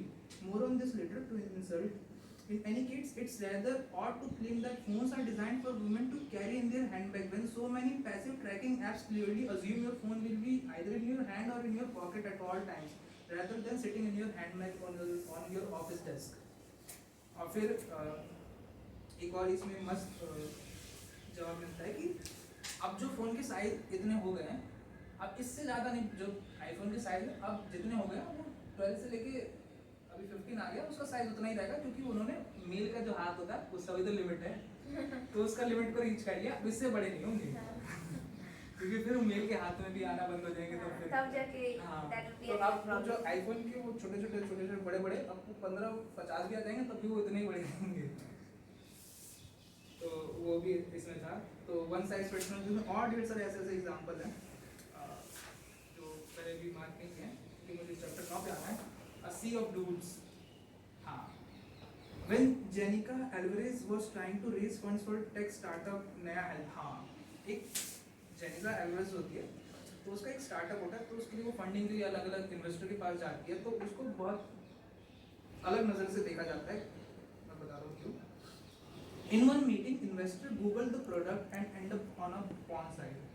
They lingered on the page and started cracking jokes, leaving Alvarez feels like she was in the middle of a fraternity. Other investors were too grossed out to touch her product or pleaded ignorance, with one male investor saying, "I'm not touching that, that's disgusting." And what was this vile, disgusting and incomprehensible product Alvarez was pitching? तो वो जितने investor के पास गए ना, तो वहाँ पे सब बोलते यार पॉन साइड पे आ गए, हम इसको हम टच नहीं करेंगे. उसका प्रोडक्ट क्या था? Breast pump. ब्रेस्ट पंप होता है कि बच्चों को 6 से 12 महीने तक दूध पिलाना होता है माँ का, तो वो ऑफिस भी जाती हैं, तो वो क्या करती हैं, पहले दूध निकाल के रख देती हैं, उसमें से वो बाद में बच्चे लेते हैं, जो भी केयर टेकर बच्चों का वो पिला देती हैं. तो ब्रेस्ट पंप का का वो कर रहे थे तो उसको पॉन समझ लिया या डिस्गस्टिंग समझ लिया, क्योंकि सारे जो इन्वेस्टर थे वो मेल थे जिसके पास वो गई थे। और ये मतलब होता है ना कि एंटरप्रेन्योर्स इन्वेस्टर का काम होता है कि प्रॉब्लम जो है, जो बूमिंग मार्केट है उसमें इन्वेस्ट करना एकदम हो रहना, जबकि ये जो प्रॉब्लम है ये सॉल्व करना ज़रूरी है, बहुत ज़रूरी भी है। और इसका मार्केट जो साइज़ था वो भी बहुत बड़ा था और नीड थी इसमें इनोवेशन की, फिर भी इसको कोई टच नहीं कर रहा था। तो जो एथिकल होता है कि हाँ मार्केट फोर्स होती है बहुत अच्छी, अपने आप के सारे प्रॉब्लम सॉल्व कर देती है, तो उस पर भी एक क्रिटिक है एक तरीके से। The odd thing is the best कुछ छोटा कैसे करेंगे, हाँ, addressing the under-representation of women in position of power and influence is often framed as a good in itself, and of course it is. It is a matter of justice that women having, it is a matter of justice that women having equal chance of success as their equally qualified male colleague. But female representation is about more than a specific woman who does or doesn't get a job, because female representation is also about the gender data gap. As we saw with Shirley Sandberg's story about pregnancy pathway, there will be certain female needs men won't think to cater for because they relate to experience that men simply won't have. And it's not always easy to convince someone a need exists if they don't have the need themselves. जैसे कि something can go back to the story of Sandberg. when the pregnant woman. हाँ मैं मुझे feel कि नहीं क्यों जरूरत है ऐसा रहने की क्या है? हाँ, अच्छा ये आधा शायद हमने खत्म कर दिया, तो इस पे एक डिस्कशन कर देते हैं कि किसी का कुछ ऑब्जर्वेशन हो, क्वेश्चन हो, रियल लाइफ में इससे रिलेटेड कुछ देखा हो, कुछ भी ऐसा।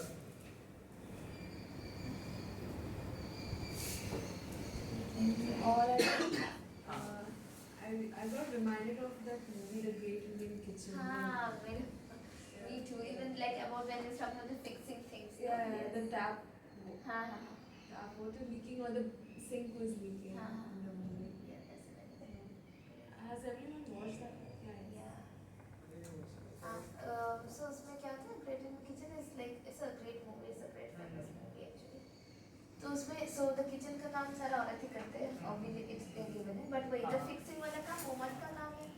So एक दिक्कत है, वो औरत जो है हर लोग अपने हस्बैंड को बोलती थी कि अरे ये ठीक कर दो, उसको बहुत दिक्कत होता है उसको काम करने में. बोलते यार ठीक है कर देंगे केयरलेस होते यार, करते नहीं थे, फिर लास्ट में वो नहीं पता है कि but that's a very interesting It's हाँ, fantastic. it's fantastic, you should watch it. Kitchen से आ रहा है, किचन से भी इसमें एक है कि जैसे कोई पोस्ट डिजास्टर थिंग होता है जो रिलीफ कैंपेन करते हैं, जैसे कि गुजरात में वो हुआ था, अर्थक्वेक आया था भुज में, तो जो उनको घर टूटे थे और जो नए घर दिए थे तो उसमें किचन था ही नहीं। Wow, ये क्या बात है? घर में किचन थे ही नहीं क्योंकि उन्होंने सोचा ही नहीं। सिर्फ ये असलियत है। और जैसे कि ब्राज़ील में भी हुआ था कि जो लोकेशन होता है फैमिलीज को अलग जगह घर दिए जाते हैं, तो उन घर में इतने मतलब जो घर बनते हैं उसमें किचन और जो लिविंग रूम होता है वो आमने सामने होते हैं कि जो छोटे बच्चे होते हैं उनको देख पाए, लेकिन उसमें किचन का किसी और तरफ था, तो जो बच्चों के साथ एक्सीडेंट थे, जो छोटे बच्चे थे उन पर नज़र नहीं रखनी थे, वो भी पड़ गए थे। तो अगर कोई वुमेन होती उस पोजीशन में और उनको सुना जाता उनके एक्सपीरियंस को, तो ये सही हो सकता था। तो इसमें एक आगे जाके ये भी आता है ऐसा करके। और ये सी ऑफ डूड्स में ये कि how it's the male experience भी आ रहा है। ऊपर से प्रभा के कोई किसी को बीच में नहीं आ रहा है। हाँ। फिर आता है द ड्रग्स डोंट वर्क, दवाइयाँ। इसमें तो मैंने बहुत सारा वो किया, ठीक है थोड़ा सा पढ़ना। It took 12 years for Michelle to receive a diagnosis. I was about 14 when I first started having symptoms. She tells me, I was too ashamed to go to a doctor for it. She kept her urgent, painful, frequent, sometimes bloody bowel movement a secret for 2 years until one night it hurt too much to hide anymore. I couldn't move from the fetal position on my bathroom floor. I was afraid I was dying. She was 16. Michelle's parents rushed her to the emergency room. A doctor there asked her in front of her parents if she could be pregnant. No, she couldn't be, Michelle explained, because she hadn't had sex, and in any case the pain was in her intestine. They wheeled me into an exam room and without an explanation placed my feet into syrups. The next thing I knew, a large cold metal spectrum was crammed in my vagina. It hurt so badly I sat up and screamed, and the nurse had to push me back down and hold me here while the doctor confirmed that indeed I was not pregnant. She was discharged with nothing more than some overpriced aspirin and the advice to rest for a day. So the only medical diagnosis that a woman can have is whether she's pregnant or not. और कोई दिक्कत है? Even all the policies we have for the women policy, Yeah. policies for women's health is all about their womb. Yeah, Nothing exactly. else Exactly. about reproduction. That's it. The woman cannot have a heart attack, they cannot have headache, they can only get pregnant. Heart attack में भी आता है कि women के जो symptoms होते हैं heart attack के वो They are very बहुत different, डिफरेंट होते हैं और उनके हार्ट अटैक को अननोटिस किया जाता है हाँ, कि क्योंकि ये हाँ mainstream norm में है ही मेंस और मेंस They're हाँ not recognized. और इसको जैसे कि हमारी किताब में होती है एनसीईआरटी बायोलॉजी की तो उसमें जो न्यूट्रल बॉडी पार्ट्स को डिपिक्ट करते हैं तो हमेशा वो मेल से किए जाते हैं Yeah, exactly. हाँ Because it's apparently, and this also comes from the fact that हाँ even showing the female anatomy is obscene. हाँ कि हाँ। ये बच्चों के नाइन्थ में इतना वो ही चैप्टर रहता पढ़ाने है। का कितना वो हाँ, ये हमारे टीचर थे के फैलो थे और वो उन्होंने हमें वो चैप्टर पढ़ाया उसके बाद वो इतना बोस्ट कर रहे कि मैंने इस चैप्टर को बिना कुछ डिस्कम्फर्ट के उसके पढ़ा दिया मैंने मतलब एक चैप्टर उन्होंने एक पढ़ाया उसको फिर एक पूरा वो लिया पीरियड लिया अब ये बताने में कि अब मैं बताता हूँ टी में सबको कि कितने आराम से मैंने पढ़ा दिया मतलब कैसे जैसे कुछ उनका अचीवमेंट हुई है बिना कोई उसके पढ़ा दिया Health industry में if you are looking, हाँ। recently there was a survey, right? Some male oral contraceptive came into the हाँ, market and yeah. immediately it was retraced Yeah. because it had a lot of hormonal side effects. On the Yeah. other hand, women's oral contraceptives have been in the market for years and they that the list of side effects are like you will fill a toilet paper scroll or something. And we don't care about women's hormonal issues, right? And it's almost expected of women to take oral contraceptive because my partner might not like to wear a condom. Yeah. And that causes so many issues and we don't care about that. And we cared about oral contraceptives having hormonal side effects only when it came to men's Yeah. oral contraceptives. The studies were stopped immediately because Yes, it was stopped immediately because it had a lot of side effects. Yeah, like wow. Secondly, there was another recent study that came into being. For the first time in the history of menstrual products, for the first time some months back, scientists researched menstrual products absorption capacity and holding capacity with actual blood. Oh. It came out recently. You can search the things and all, and that also has a lot of like issues in itself because. I mean, yeah, it's a good step. Oh my God, so nice. You know, for the first time, you tested blood absorption capacity with blood. Before they were using it with saline, which has a different pH and causes different issues. Again, another fact is menstrual blood is not actual just blood. Yes. It has tissues, it has uterine wall lining, the thickness and everything else is different. The consistency is different, and you're still not testing period products with actual period menstruating women's blood. Gender data gap ये also You have a lot of issues. There are. और ये मतलब ये जो mail को body को ही एक उसको उसी के नजरिए से देखना ये ग्रीक एरिस्टोटल के जमाने में एरिस्टोटल ने बोला था कि फीमेल बॉडी कुछ नहीं बस एक म्यूटिलेटेड मेल बॉडी है तो वहाँ से इसका चालू होता है female was the male turn outside in Yeah, just we हाँ. actually were talking about this in our class as well, feminist theory class. हाँ. How so the author that talks about the one-sex model. So basically, the way we understand sex differences now is marked by difference, as if male body and female body, those are oppositions. But historically, they have been understood as one sex itself, where the female body is just a lower version of the male body. Incomplete. Yes, and usme they were very like maybe we can do that reading someday. It was very interesting that even the way the female anatomy was studied now.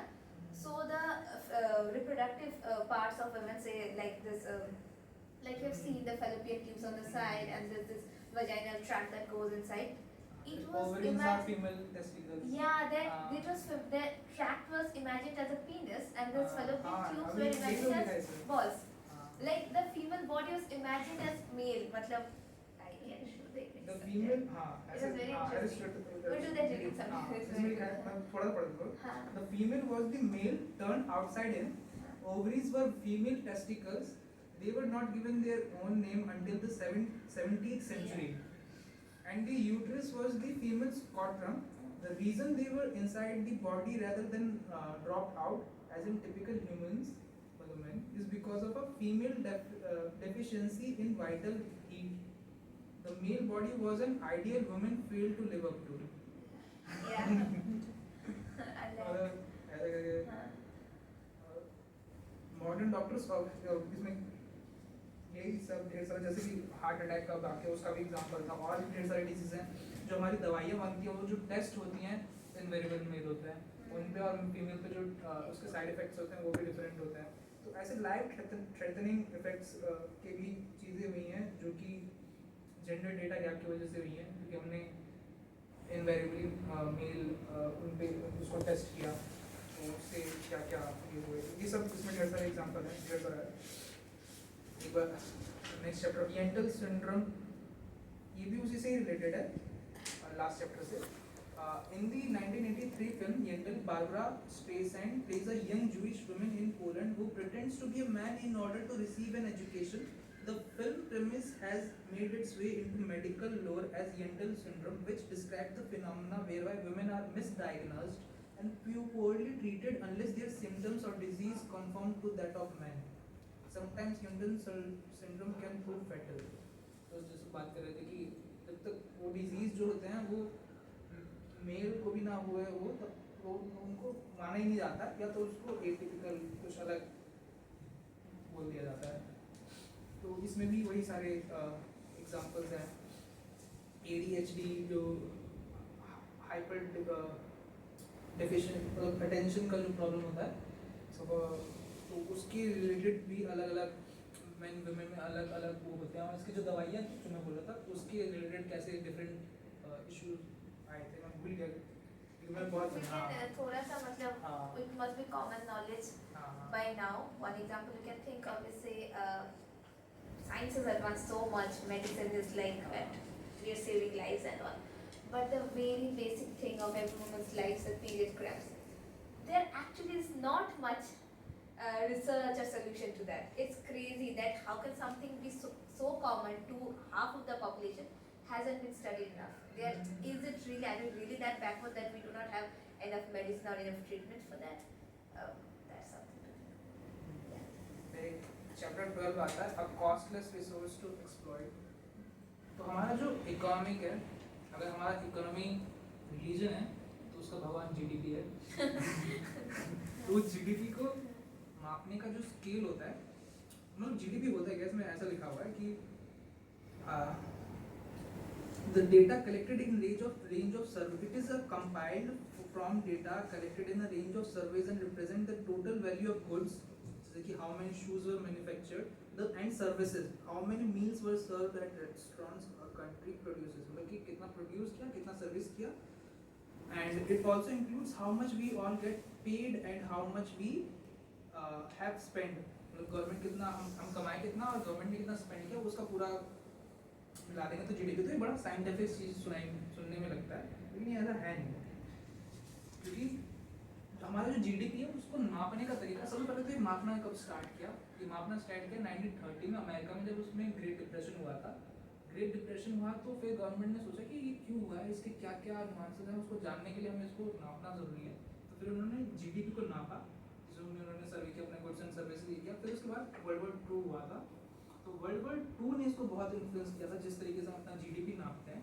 क्योंकि उस वक्त हमें नापना था the second world war came along and it was during this period explains well that the frame we use now was established it was designed to suit the needs of war economy she tells me the main aim was to understand how much output could be produced and what consumption needed to be sacrificed to make sure that there was enough available to support the war effort to do this they counted everything produced by government and businesses and so what government do what businesses do came to be seen as the definition of the economy and there was one major aspect of production that was excluded from what came to be the international convention about how you think about how to measure the economy and and that was the contribution of हाँ तो कि government और businesses के contribute करती हैं इन चीज़ों से नापना चालू किया। उस सब में एक चीज़ जो बहुत इंपॉर्टेंट छूट गई थी, वुमेन अनपेड वर्क, मतलब उससे पहले भी अनपेड थी लेकिन उसको भी तो मापना जरूरी था। तो and that was the contribution of unpaid household work like cooking, cleaning, child care. Everyone acknowledged that there is economic value in that work, but it's just not part of the economy. और जो हमारा economy है वो by some estimates इसमें आगे बताते हैं कि जो about 50% जो हमारा इकोनॉमी का आउटपुट है वो वुमेन अनपेड वर्क पे डिपेंड करता है, जिस जो इकोनॉमी में काउंट ही नहीं किया जाता है, क्योंकि और उससे उस हिसाब से देखेंगे तो जो सोसाइटीज की जो ग्रोथ रेट है वो दिखती जा रहा है, लेकिन फ्री में जो वर्क किया जा रहा है उसकी वजह से वो इतना दिख रही है। जब उनको पे करना चालू कर दोगे तो डिफरेंस आएगा, वो उस पर दिया गया है। और इसी तरह की जो हमारा इकोनॉमी मापने का जो नज़रिया है उसमें अनपेड केयर वर्क को हमने निगलेक्ट कर रखा है, और इकोनॉमी में उसका बहुत डायरेक्ट कॉन्सिक्वेंसेस नहीं, जो मतलब नज़रिया वो पूरा पिक्चर नहीं आता उससे। और जो इकोनॉमी को मापते हैं उसके हिसाब से फिर जो हम इनिशिएटिव लेते हैं, जिससे हम सोचते हैं कि हमारे आउटरीचिंग इफेक्ट होंगे, ये ठीक होगा, वुमेन एम्पावरमेंट होगा, तो नहीं होता क्योंकि हमारे पास पहले तो पूरा पिक्चर ही नहीं है जिस पिक्चर से हम इतने सारे पॉलिसीज को इम्प्लीमेंट कर रहे हैं। तो उस तरीके से फिर इसमें उसके लिए ढेर सारे इसमें एग्जाम्पल दे रखे हैं अलग अलग देश के जीडीपी के बारे में। ये सब है कॉस्टलेस रिसोर्स टू एक्सप्लोर, क्योंकि जीडीपी में काउंट ही नहीं करते हैं तो वो एक कॉस्टलेस रिसोर्स है जिसको हम एक्सप्लॉइट कर सकते हैं। From chapter 13 from purse to wallet, कि पर्स में से वॉलेट में पैसा जाना कैसे होता है। तो ये जो टैक्स सिस्टम है इसमें इंडिया का तो दिया नहीं हुआ है, मैं अभी कमाता भी नहीं हूँ तो टैक्स पढ़ता भी नहीं, तो मुझे इंडिया का तो पता नहीं, लेकिन जैसे कि इंग्लैंड में टैक्स सिस्टम है उसमें क्या होता है, इंग्लैंड में अमेरिका में पता नहीं कहाँ का, यूएस में, कि जो कपल्स होते हैं वो दोनों मिल के एक साथ अपना टैक्स भरते हैं। तो उसमें क्या होता है कि शुरुआत के $10,000 के लिए कुछ टैक्स स्लैब होता है छोटा सा, फिर $20,000 कमाओगे तो उस पर फिर टैक्स बढ़ाएगा। तो जो मेल एंड वुमेन जब कपल्स एक साथ अपना टैक्स स्लैब भरते हैं तो मान लो वुमेन जो है 1000 कमा रही है और मेल जो है वो मैन जो है 60,000 कमा रहा है, तो वो 80,000 में टैक्स रिटर्न फाइल करेंगे। तो इसमें एज अ होल तो उनको कम टैक्स भरना पड़ रहा है, लेकिन वुमेन का इसमें ज़्यादा टैक्स भरना पड़ रहा है क्योंकि वो 80,000 के हिसाब से भर रही है और ये 60,000 होकर 80,000 को भर रहा है। तो 20,000 में अगर वो अकेले भरती तो उसको कम टैक्स लगता है, क्योंकि 10,000 20,000 पे कम टैक्स है 80,000 के मुकाबले। तो अब ऐसा लगेगा कि हाँ वो तो कपल ही है, लेकिन असलियत में उसके जेब में अगर पैसा जा रहा होगा तो वो कम ही जा रहा होगा ऐसा। तो वही इस चैप्टर का था कि फ्रॉम पर्स टू वॉलेट कैसे ये, और ये ढेर सारे दोस्तों की कैसे ये टैक्स सिस्टम है जो कि वुमेन को डिसएडवांटेज उसमें रखती हैं। इंडिया का मुझे पता नहीं है इतना टैक्स सिस्टम। और फिर इसमें it's a clear that tax system around the world presented as the objective trickle down of market driven forces have intensely gendered impacts. They have been created based on non-sex disaggregated data and male default thinking. Together with women blind approach to GDP and public spending, global tax systems are not simply failing to alleviate gender poverty, they are driving it. And if the world cares about ending inequality, we need to adopt an evidence-based economic analysis as a matter of urgency. तो फिर आधा chapter 14 women's rights are human rights. तो इस chapter में फिर से सारा कुछ मैं आउटलाइन करके आ गया हूँ, तो मैं ऐसे स्टार्ट में बताता हूँ। Women's rights are human rights की वुमेन रिप्रेजेंटेशन की बात कही गई है पॉलिसी मेकिंग में, पार्लियामेंट में। तो एक पीआर एक तो होता है फर्स्ट पार्ट की पोस्ट सिस्टम जिसमें जिसको ज़्यादा वोट मिला वो रिप्रेजेंट करता है, एक होता है पीआर सिस्टम प्रोपोर्शनल रिप्रेजेंटेशन, जिसमें क्या होता है एक लिस्ट बनाता है, उसके हिसाब से फिर जिसको जितना वोट मिलता है उतने रिप्रेजेंट करने के लिए जाता है। तो उसमें भी वुमेन के साथ डिस्क्रिमिनेशन, क्योंकि जिन दूसरे पीआर सिस्टम में उधर ये जो सेक्स रेशियो है रिप्रेजेंटेटिव का वो ज़्यादा इक्वल है, लेकिन जहाँ पे इम्प्लीमेंट किया है फिर उसके ढेर सारे एग्जाम्पल दे रखे हैं कि वुमेन को लिस्ट में नीचे रखा जाता था, ये जो पीआर सिस्टम में बनाते थे, तो उनको अगर वोट जीतना भी है तो ऊपर रहना पड़ेगा ना, तभी उनको इलेक्ट किया जाएगा। तो उस उसको सॉल्व करने के लिए एक मेथड लाए थे जिसमें क्या होता था कि एक वुमेन का अलग लिस्ट बनता था, मेल का अलग लिस्ट बनता था, फिर उनको मर्ज किया जाता था कि पहला मेल फिर मेल फिर तो अल्टरनेट उस पर इक्वल चांस रहे। नहीं तो फिर अलग अलग मेथड थे। तो रिप्रेजेंटेशन कैसे बढ़ाएं उसके इसमें ढेर सारे मेथड बताए गए, जैसे कि साउथ कोरिया में हो रहा है कि कोटा सिस्टम है तो 18% जो है 18% पीआर सिस्टम पे काम करता है और बाकी % first pass the post system पे काम करता है। तो ऐसे यूनिक क्रिएटिव वे जिससे रिप्रेजेंटेशन बढ़ाया जाए, तो इसमें ऐसे ढेर सारे थे, तो वो मेथड इसमें बताए गए हैं। ह्यूमन राइट्स और ह्यूमन राइट्स हाँ, chapter 15 who will rebuild.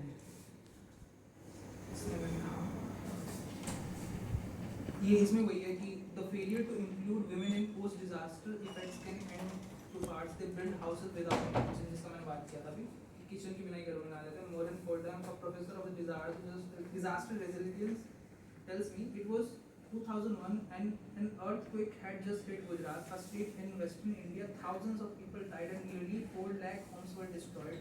So new homes were needed, but Gujarat rebuilding project had a major data gap. Women weren't included or even consulted in planning processes, hence the kitchenless homes. In some confusion, I asked for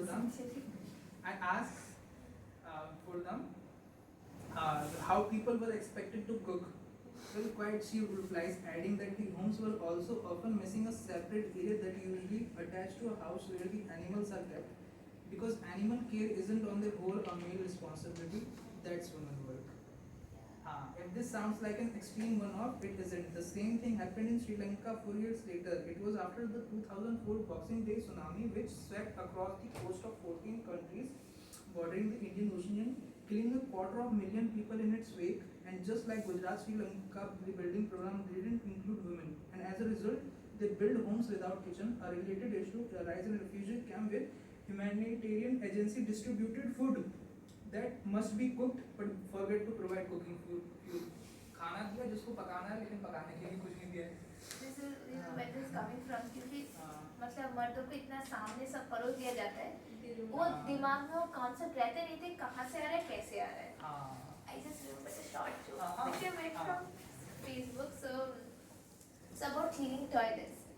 So is the woman who usually cleans, and so she's irritated and she's asking her like, please do your part, please sometimes clean the toilets. And the husband replies, why? They're always clean anyway.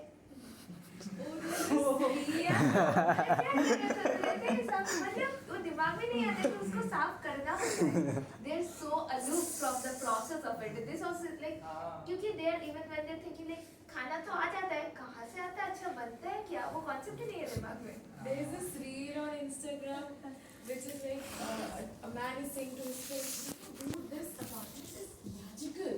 I keep my dirty plates and they get clean. Yeah. That's your standing for them. And we are in the last chapter. It's not the disaster that kills you. The irony of excluding women's voice when it all goes wrong is that it is exactly in these extreme contexts that old prejudices are least justified. Because women are already disproportionately affected by conflict, pandemic, and natural disaster, the data on the impact of conflict, mortality, morbidity, forcible displacement on women is extremely limited, and sex disaggregated data is even rarer. But the data we do have suggests that women are disproportionately affected by armed conflict. In modern warfare, it is civilians rather than combatants who are most likely to be killed. And while men and women suffer from the same trauma, forcible displacement, injury and death, women also suffer from female-specific injustices. तो इसमें बताइए कि जब कोई warfare होती है तो अभी वुमेन के साथ एक एक्स्ट्रा लेयर की उनका रेप भी किया जाता है, फिर उनको मारा जाता है, वो भी होता है। तो उसके फिर ढेर सारे एग्जांपल दे रहे हैं कि domestic violence against women increases when conflict breaks out. In fact, it is more prevalent than conflict related to sexual violence. To put this in context, an estimate 60,000 women were raped in the 3-year Bosnian conflict and up to 250,000 in the 100-day Rwandan genocide. UN agency estimates that more than 60,000 women were raped during the civil war in Syria, Leone, more than 40,000 in Libya, and at least 2 lakh in the Democratic Republic of the Congo since the 1998. because of the data gaps, apart from anything else, there is often no one for women to report to. The real figures in all this conflict are likely to have been much higher. War like situation में कैसे women को face करना पड़ता है, extra violence. And also different kinds of violence. Different kinds. So इसमें जो बोल रहे हैं कि usually the idea is that in war-like situations it's like men go to war, so they are the primary victims as such. But what she's saying that the modern kind of warfare, like say for example, it's not exactly कि two parties are just fighting and it's not like that. Modern warfare is say through terrorist attacks, जहाँ पे it's more the civilians who are killed than combatants. And उसमें that gives rise to a very different set of problems, a very gendered set of problems, which we do not take care of. Closing the gender data gap will not magically fix all the problems faced by women, whether or not they are displaced. That would require a wholesale restructuring of society and an end to male violence. But getting to grips with the reality that gender neutral does not automatically mean gender equal would be an important start. And the existence of sex disaggregated data would certainly make it much harder to keep insisting in the face of all the evidence to the contrary that women's needs can safely be ignored in pursuit of a greater good. So इधर ये खत्म हो जाता है. Afterward में लेकिन एक मस्त एक चीज बताया गया मैथ से रिलेटेड, मैथ मेरे को पसंद किया. तो ये जेन ऑस्टिन का एक कोट से चालू होता है कि the quarrels of popes and kings with wars and pestilence, in every page the men so good for nothing and hardly any women at all, it is very tiresome. तो फिर एक मैथमेटिशियन होती है डायना तमीना करके, तो एक math में एक प्रॉब्लम था हाइपरबॉलिक स्पेस का. हाइपरबॉलिक एक स्पेस मतलब ज्योमेट्रिक स्पेस होता है जो कि बहुत कॉम्प्लिकेटेड होता है. इन लोग इसको समझने की यूक्लिडियन स्पेस होता है और एक फ्लैट स्पेस होता है और वो सिंपल होता है, लेकिन एक हाइपरबॉलिक स्पेस होता है जो कि थ्योरी ऑफ रिलेटिविटी में हमारा जो आइंस्टाइन की थ्योरी ऑफ रिलेटिविटी थी उसको एक्सप्लेन करता है कि वो कैसा था. तो जो बहुत कॉम्प्लिकेटेड होता हज़ारों सेंचुरी ओल्ड प्रॉब्लम थी कि उसको हम रियल लाइफ में कैसे बना सकें, मतलब कैसे उसको ला सकें. तो it took about 2 hours for Diana Tamina to find the solution that had eluded mathematicians for over a century. It was 1997 and the Latvian mathematician was participating in a geometry workshop at Cornell University. David Henderson, the professor leading the workshop, was modeling a hyperbolic plane constructed out of thin circular strips of paper and taped together. It was disgusting, laughed Tamina in an interview. And अब hyperbolic क्या होता है कि कहाँ पे इस्तेमाल होता है, बहुत सारी चीज़ों में इस्तेमाल हुआ जाता है. स्टैटिस्टिशियन जब मल्टी डायमेंशनल डेटा को ग्रुप करते हैं तो हाइपरबॉलिक स्पेस का इस्तेमाल करते हैं. जो हमारी एनिमेटेड मूवी होती हैं उसके रेंडरिंग में हाइपरबॉलिक स्पेस का इस्तेमाल किया जाता है. जो पिक्सर की मूवीज़ होती हैं, कार डिज़ाइनिंग, ऑटो डिज़ाइन, जब उसको ग्राफिक डिज़ाइन करते हैं तो उसमें हाइपरबॉलिक का इस्तेमाल किया जाता है एरोडायनेमिक को समझने के लिए. फिर जो रूम बनते हैं, एकॉस्टिक रूम बनते हैं जिसमें आवाज़ सही से आए, उसमें हाइपरबॉलिक का इस्तेमाल किया जाता है. तो ढेर सारी जगह पर इस्तेमाल किया जाता है और उसको प्रॉब्लम थी सालों से, लेकिन उसको एक डायना तमीना थी उसने सॉल्व किया. वो भी बड़े अपने उसके एक्सपीरियंस से कैसे सॉल्व हो उसके बारे में.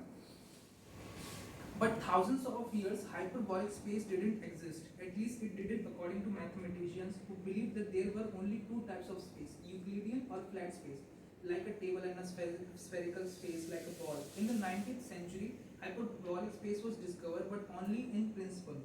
And although mathematicians tried for over a century to find a way to successfully represent this space physically, no one managed it until Tamina attended that workshop at Cornell. Because as well as being professor of mathematician, Tamina was also a crochet मतलब जो सिलाई करते हैं. Tamina learned to crochet as a school girl growing up in Latvia, part of former Soviet Union. You fix your own car, you fix your own force, anything. She explains, when I was growing up, knitting or any other handiwork meant you could make a dress or a sweater different from everybody else. But while she always seen patterns and algorithms in knitting and crochet, Tamina had never connected this traditional domestic feminine skill with her professional work in maths until that workshop in 1997 when she saw the battered paper approximation Henderson was using to explain hyperbolic space. She realized I can make this out of crochet. तो जो hyperbolic space physically करना था तो उसने slag बनाई थी crochet से किया, तो फिर उसको क्या कि हाँ उसमें मतलब जो पहला रो बन रहा है उसको बनाना आसान है, लेकिन जैसे हम आगे बढ़ते हैं आगे की लेयर पे पढ़ते हैं तो उसको बनाना वो 2 मिनट में बन जाए पहला लेयर, लेकिन आगे बनाने में घंटों लग जाते हैं। जो हाइपरबोलिक स्पेस होता ही ऐसा है, तो लेकिन उसने बनाया। एंड हाँ, Tamina's fundamental contribution to the study of hyperbolic pain does not, of course, close a data gap that directly relates to women. What this story shows instead is that the case for closing the data gap extends women beyond women right. मतलब कि हमें वो data gap main मकसद women को तो उनके साथ injustice हो रहा है उसको तो justice में लाना है ही, लेकिन इसके हाँ बियर की उस problems इतने solve. Closing the data gap, as we have seen from the impact women have in politics, in peace talks, in design and urban planning, is good for everyone, even mathematicians. Yeah, and also this apparently it's a very feminine task crochet करना. Like you say कि इसका science से क्या लेना देना है सबको. सारे experience में करते हैं. और when we exclude half of humanity from the production of knowledge, we lose out on potential transformative insights. Would male mathematicians have come up with Tamima's elegantly simple solution on their own? Unlikely, given how few men are keen crocheters. But in Tamima, the traditional feminine skill of crochet collided with the traditional masculine sphere of maths. And it was this collision that led to the problem that many mathematicians had given up on as a lost cause finally being solved. Tamima provided the link the male mathematicians were missing. और इसमें मैंने पूरा ही वापस से mark कर रखा है, तो उसको मैं पढ़ूँ जैसे हाँ मतलब इसी के आगे समझा रखा है, तो इसका मैं लास्ट एक पैरा पढ़ता हूँ फिर बुक का। The solution to the sex and gender data gap is clear. We have to close the female representation gap. When women are involved in the decision making, in research, in knowledge production, women do not get forgotten. Female lives and perspectives are brought out of the shadows. This is to the benefit of women everywhere, and as the story of Tamima, the crochet maths professor shows, it is often to the benefit of humanity as a whole. And so, to return to Freud's cradle of femininity, it turns out that the answer was straight us in the face of all along. मतलब इसमें बीच में Freud का भी एक cradle of femininity के बारे में paragraph था.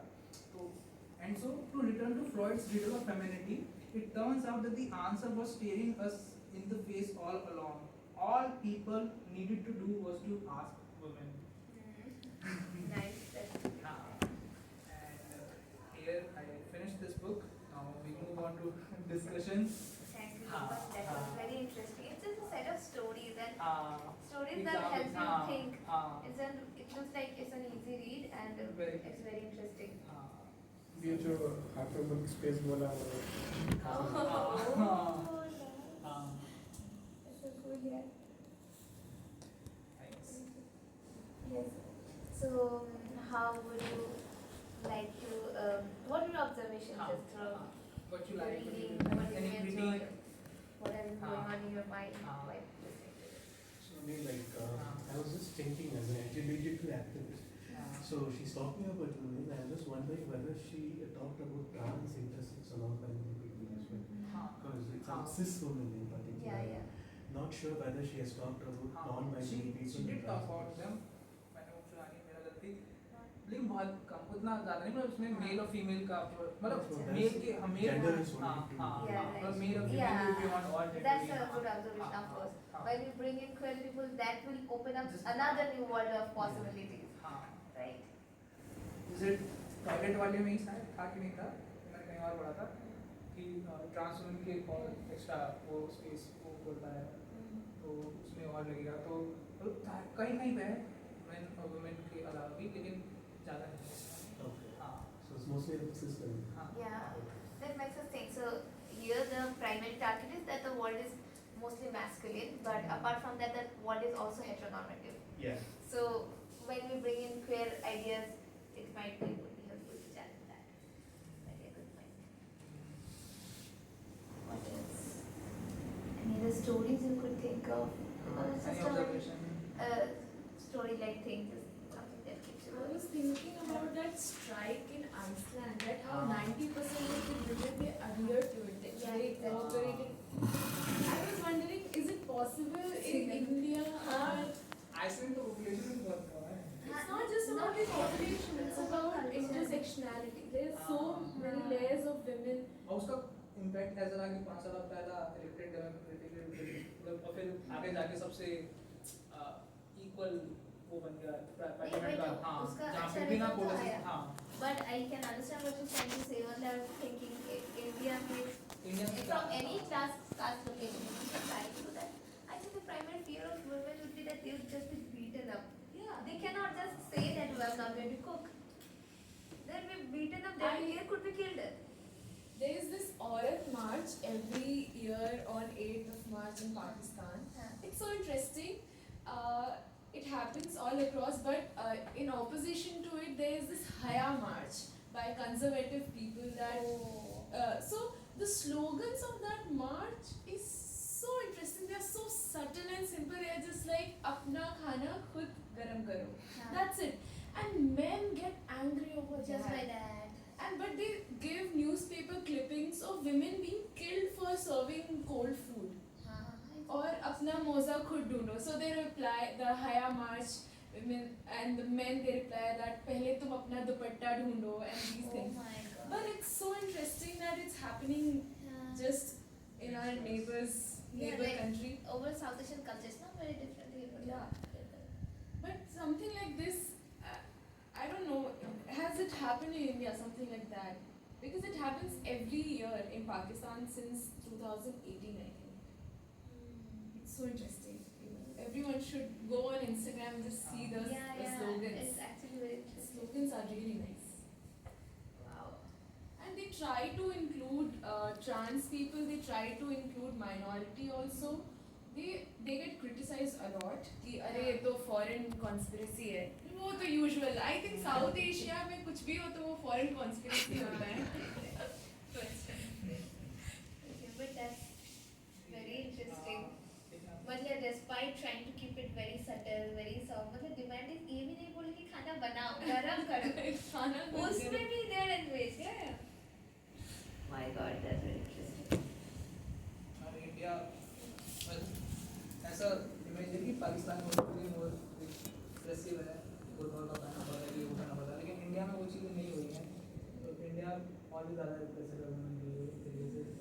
Obviously, the overall culture is very similar. हाँ There are so many, like it's not homogeneous. That's the thing. That there are various kinds of. हाँ यहाँ पे कास्ट भी है. हाँ भी है. Of course. Whether it's a broader South Asian culture, what you call as Indian, just बोलने के लिए is actually a broader South Asian culture. Similar kind of problems. And also again, just it's not just from a cis woman's perspective, but also very Western perspective. Example एक दो दिए गए हैं obviously India का the most, but the way they're looking at it, actually it's very Western, the problems and all, which is great. Obviously it's like applicable here as well, but still the way of looking is from a certain location. We have to think about that also. I had like a request. If like we get to know about the reading that is being discussed like prior, so it would be easier for us to read that. Yeah, no, we try to do मतलब देर हो जाता है, but it's our fault. But we try to circulate it at least 3-4 days back. That is our intention. It just sometimes happens. So in the group, right? So in the group we circulate the readings also then send it. Because of course if people do read, at least take a look. It's better to transfer. मैंने भी मैं उसको 2 महीने पहले पढ़ा था, तो इसलिए थोड़ा ज़्यादा मैं इसमें पढ़ रहा था. मैं भी स्टोरी बोलता कहीं पर पढ़ा था, फिर फेमिनिस्ट फाइट डिसकंटिन्यू किया था, अभी चालू हुआ.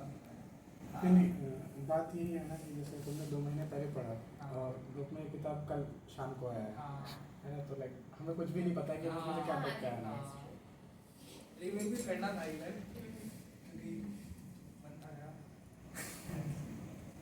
We'll think about that. हाँ, any questions? Anything Question तो else? पूछो मुझे कुछ. Oh, he's very good on questions.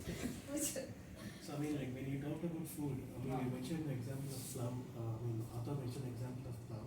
So I just remember reading a paper before a few years where I differentiated the amount of oppression or slavery that women face between North India and South India. So in South India, the food is basically rice based, and in North it's basically wheat based. So paper argues that since wheat takes a lot of time to cook, and the oppression faced by women in North India is more than in the South.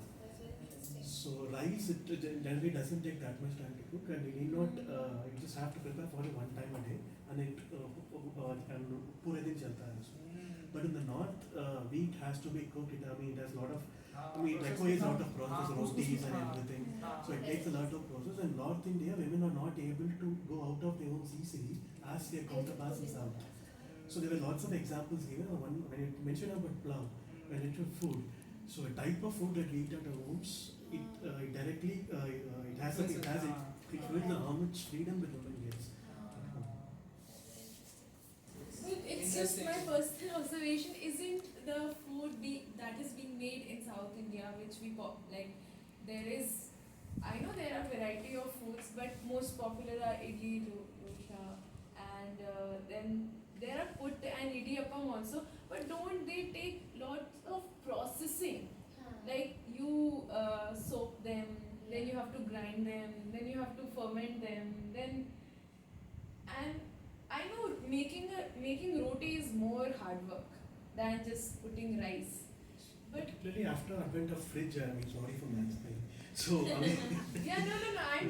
I sometimes I understand that when women talks and men interrupts, it's kind of. I mean, only thing is like after the advent of fridge and everything, you just have to make the dough. Batter. You just have to make it. It's enough if you make it for once a week or something. You can preserve it and use it for the whole day. And not everyone eats idli and dosa. We go to villages, particularly people from Dalit and Mahajan backgrounds. They don't eat idli, dosa like how you eat South Indian food. They have more. They have something called cool. I don't know how to say that in Hindi. So I mean, like you just have to make it once per day, and you can have it all the 3 times a day, and doesn't take that much amount of processing.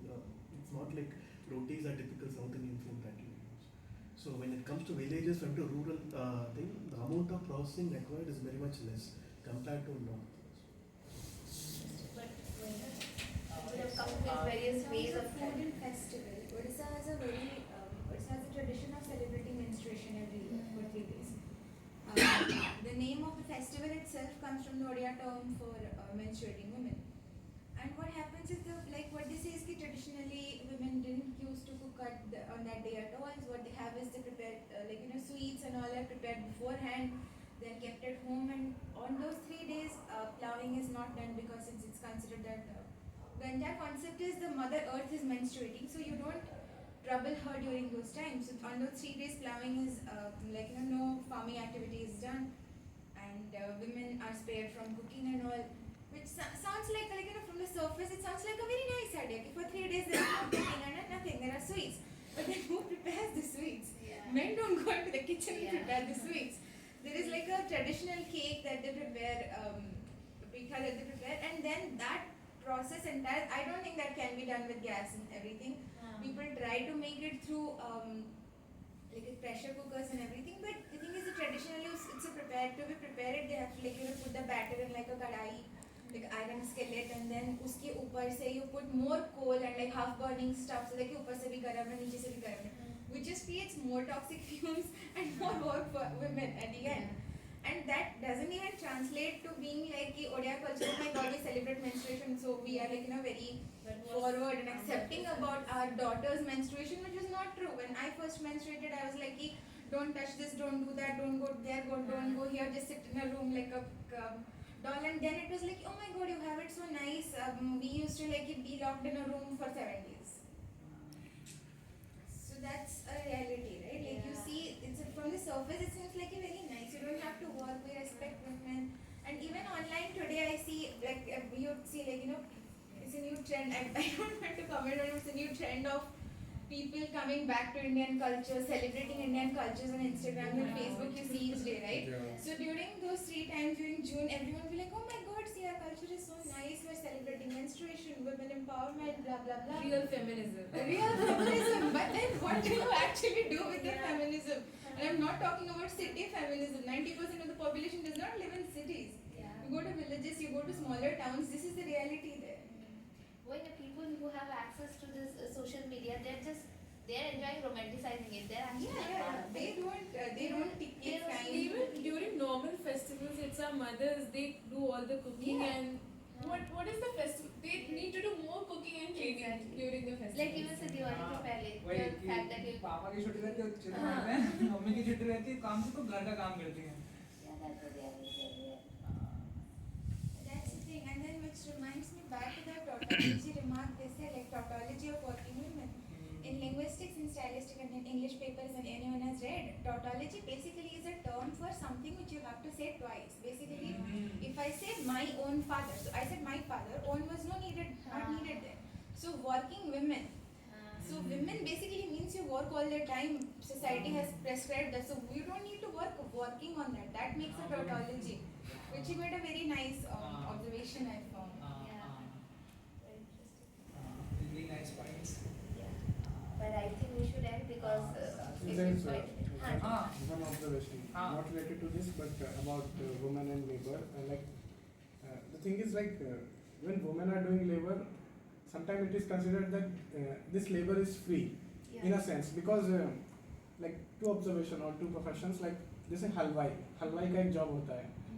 So घर में women सारा खाना बनाती हैं, but if you go सी कि हलवाई कौन है तो सारे हलवाई मर्द हैं, क्योंकि वहाँ रुपया मिल रहा है ना, Even chefs and all. because you are getting even among the chefs, and there is one एक वो होता है जैसे जब शादी वगैरह कुछ होता है तो there is somebody who does that henna mehndi. So घर में जब भी कोई मेहंदी बनाता है तो it is usually the woman, but if you go see who are the good artists who make mehndi, तो पता चलेगा वहाँ पे सारे मर्द हैं. And even they have an advantage कि इस sense में कि they end up making henna very fast. I have seen it during marriage कि सारे जो भी henna बना रहे प्रोफेशनली वो सारे मर्द हैं, बट अगर घर में कोई बना रहा है तो वो वुमेन है. It's the politics of knowledge, na? Yeah. That knowledge is practice, but उसको फिर knowledge का form तभी मिलेगा when certain people in certain languages would do. Yeah. And also it's not what we They may say something like that in English, he said when a man cooks it's हाँ, art and when a woman cooks it's duty. Yeah. exactly. So it's not a work that is gendered, but when it gets paid, तब Yeah. मत करना चाहिए. Women don't deserve payment for it. जैसे कि एक इससे पहले जो मैंने बुक प्रेजेंट करी थी सीन लाइक फेमिनिस्ट में, उसमें भी एक थी कि जो फार्मिंग होती थी तो इनवेरिएबली वुमेन ज़्यादा काम करती है फार्मिंग में, लेकिन जब भी मशीन आ जाती है जैसे ट्रैक्टर आए तो वो मर्द चलाने लग गए, और उसके नीचे जो भी काम थे वो फिर ये जैसे कोडिंग में जिस फील्ड में मैं हूँ तो पहले जो थी जो फर्स्ट कोडर थी वुमन नहीं थी, वही वो जो इंटरनेट चला जो इमिटेशन गेम थे वो सारे वुमेन थी, वो कर रही थी, लेकिन जैसे क्योंकि उसको माना जाता क्योंकि उसको माना जाता था कि It was considered feminine work because मर्द लोग जाएंगे जंग लड़ेंगे, ये सब बैठ के काम करना is very feminine.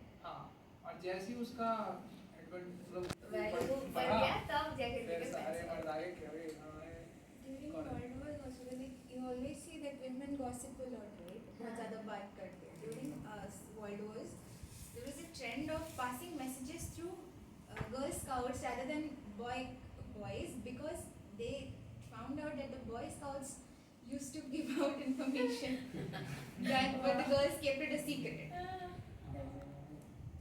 एक और क्वेश्चन था, it is from the point of view कि मुझे नहीं पता, जैसे आपने कहा कि there are no tablets for period cramps, there's a usually commonly taken tablet after spas. No, there is, but it's not. What my point is, there's not enough diagnosis still, and just period cramps. जैसे कि there's a disease called which I read about, endometriosis something like that. Yeah. It's a very common disease. That is one of the major causes for period cramps. There's actually very little diagnosis of it and very little treatment. थोड़ा बहुत pain killer तो है, but ये भी question कर सकते हैं. I haven't read, but we might question after reading this book that even the painkillers which are they designed actually for उसी औरत के बॉडी के लिए कि it is just in general for addressing all sorts of pain, and when you say all sorts of pain it refers to men's pain. That is also thing, but the thing is this is known for sure that there is not enough solutions to such a common problem. So that is Regarding illnesses, I got recently diagnosed with a chronic illness, and the thing is, when I went to the hospital, everyone initially told me that the symptoms and was told that again and again and again. Even when my ultrasound came like a very very concerning rating, they also still said that it's hormonal. Don't go to surgery doctors, go to gynec and they will fix it for you. And finally, when I was diagnosed, the doctors flat out said this to me. And I'm not talking about just random doctors, AIMS senior doctors, professors. They flat out said this to me: we do not know why this happens. We do not know what causes it. We do not know what exactly are the treatments for this. There are no set treatments, and it's very very less medically researched. And imagine that having to and it's a illness that is that will happen in women. I think the 4 or 5% chance of happening in biologically male. So consider that happening, if that was if it would have happened to a man, there would have been so many medicines and stuff for it. Yeah, exactly. Menstruation से था कि वही जो feminist में पढ़ा था ना कि अगर मेंस्ट्रुएशन पीरियड्स लड़कों को होते तो कैसा होता है, तब दुनिया में पोएम लिखी जाती पोएम लिखी जाती 7 दिन का छुट्टी रहता महीने में, बलिदान है उनका, इसका पूजा हाँ. Okay, so in this note, we should end because I wanted to ask, how this group ever read Gender Queer? It's a graphic memoir autobiography. No, if you want to, yeah. No, I haven't read it, and I'm a little busy with my work and PhD stuff right now. So I'm just asking, have they read it ever? I don't think so. Not. Who's the author? I forgot the name. It's I think it's an African American. Probably it's a as the name suggests, it's a experience of a queer person. I forgot the exact details, but it's dark though. Oh, okay. It's a little dark because it deals with sexual, and it's a graphic novel, so there is that aspect to it. Yes, that's the one. Maya Kobabe. Acha, no.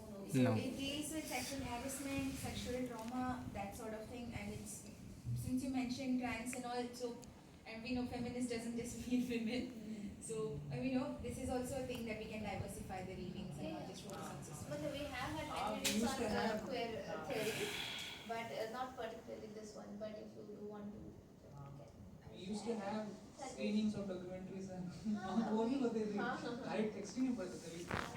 So thank you everyone. And for the ending, we'd like to take a picture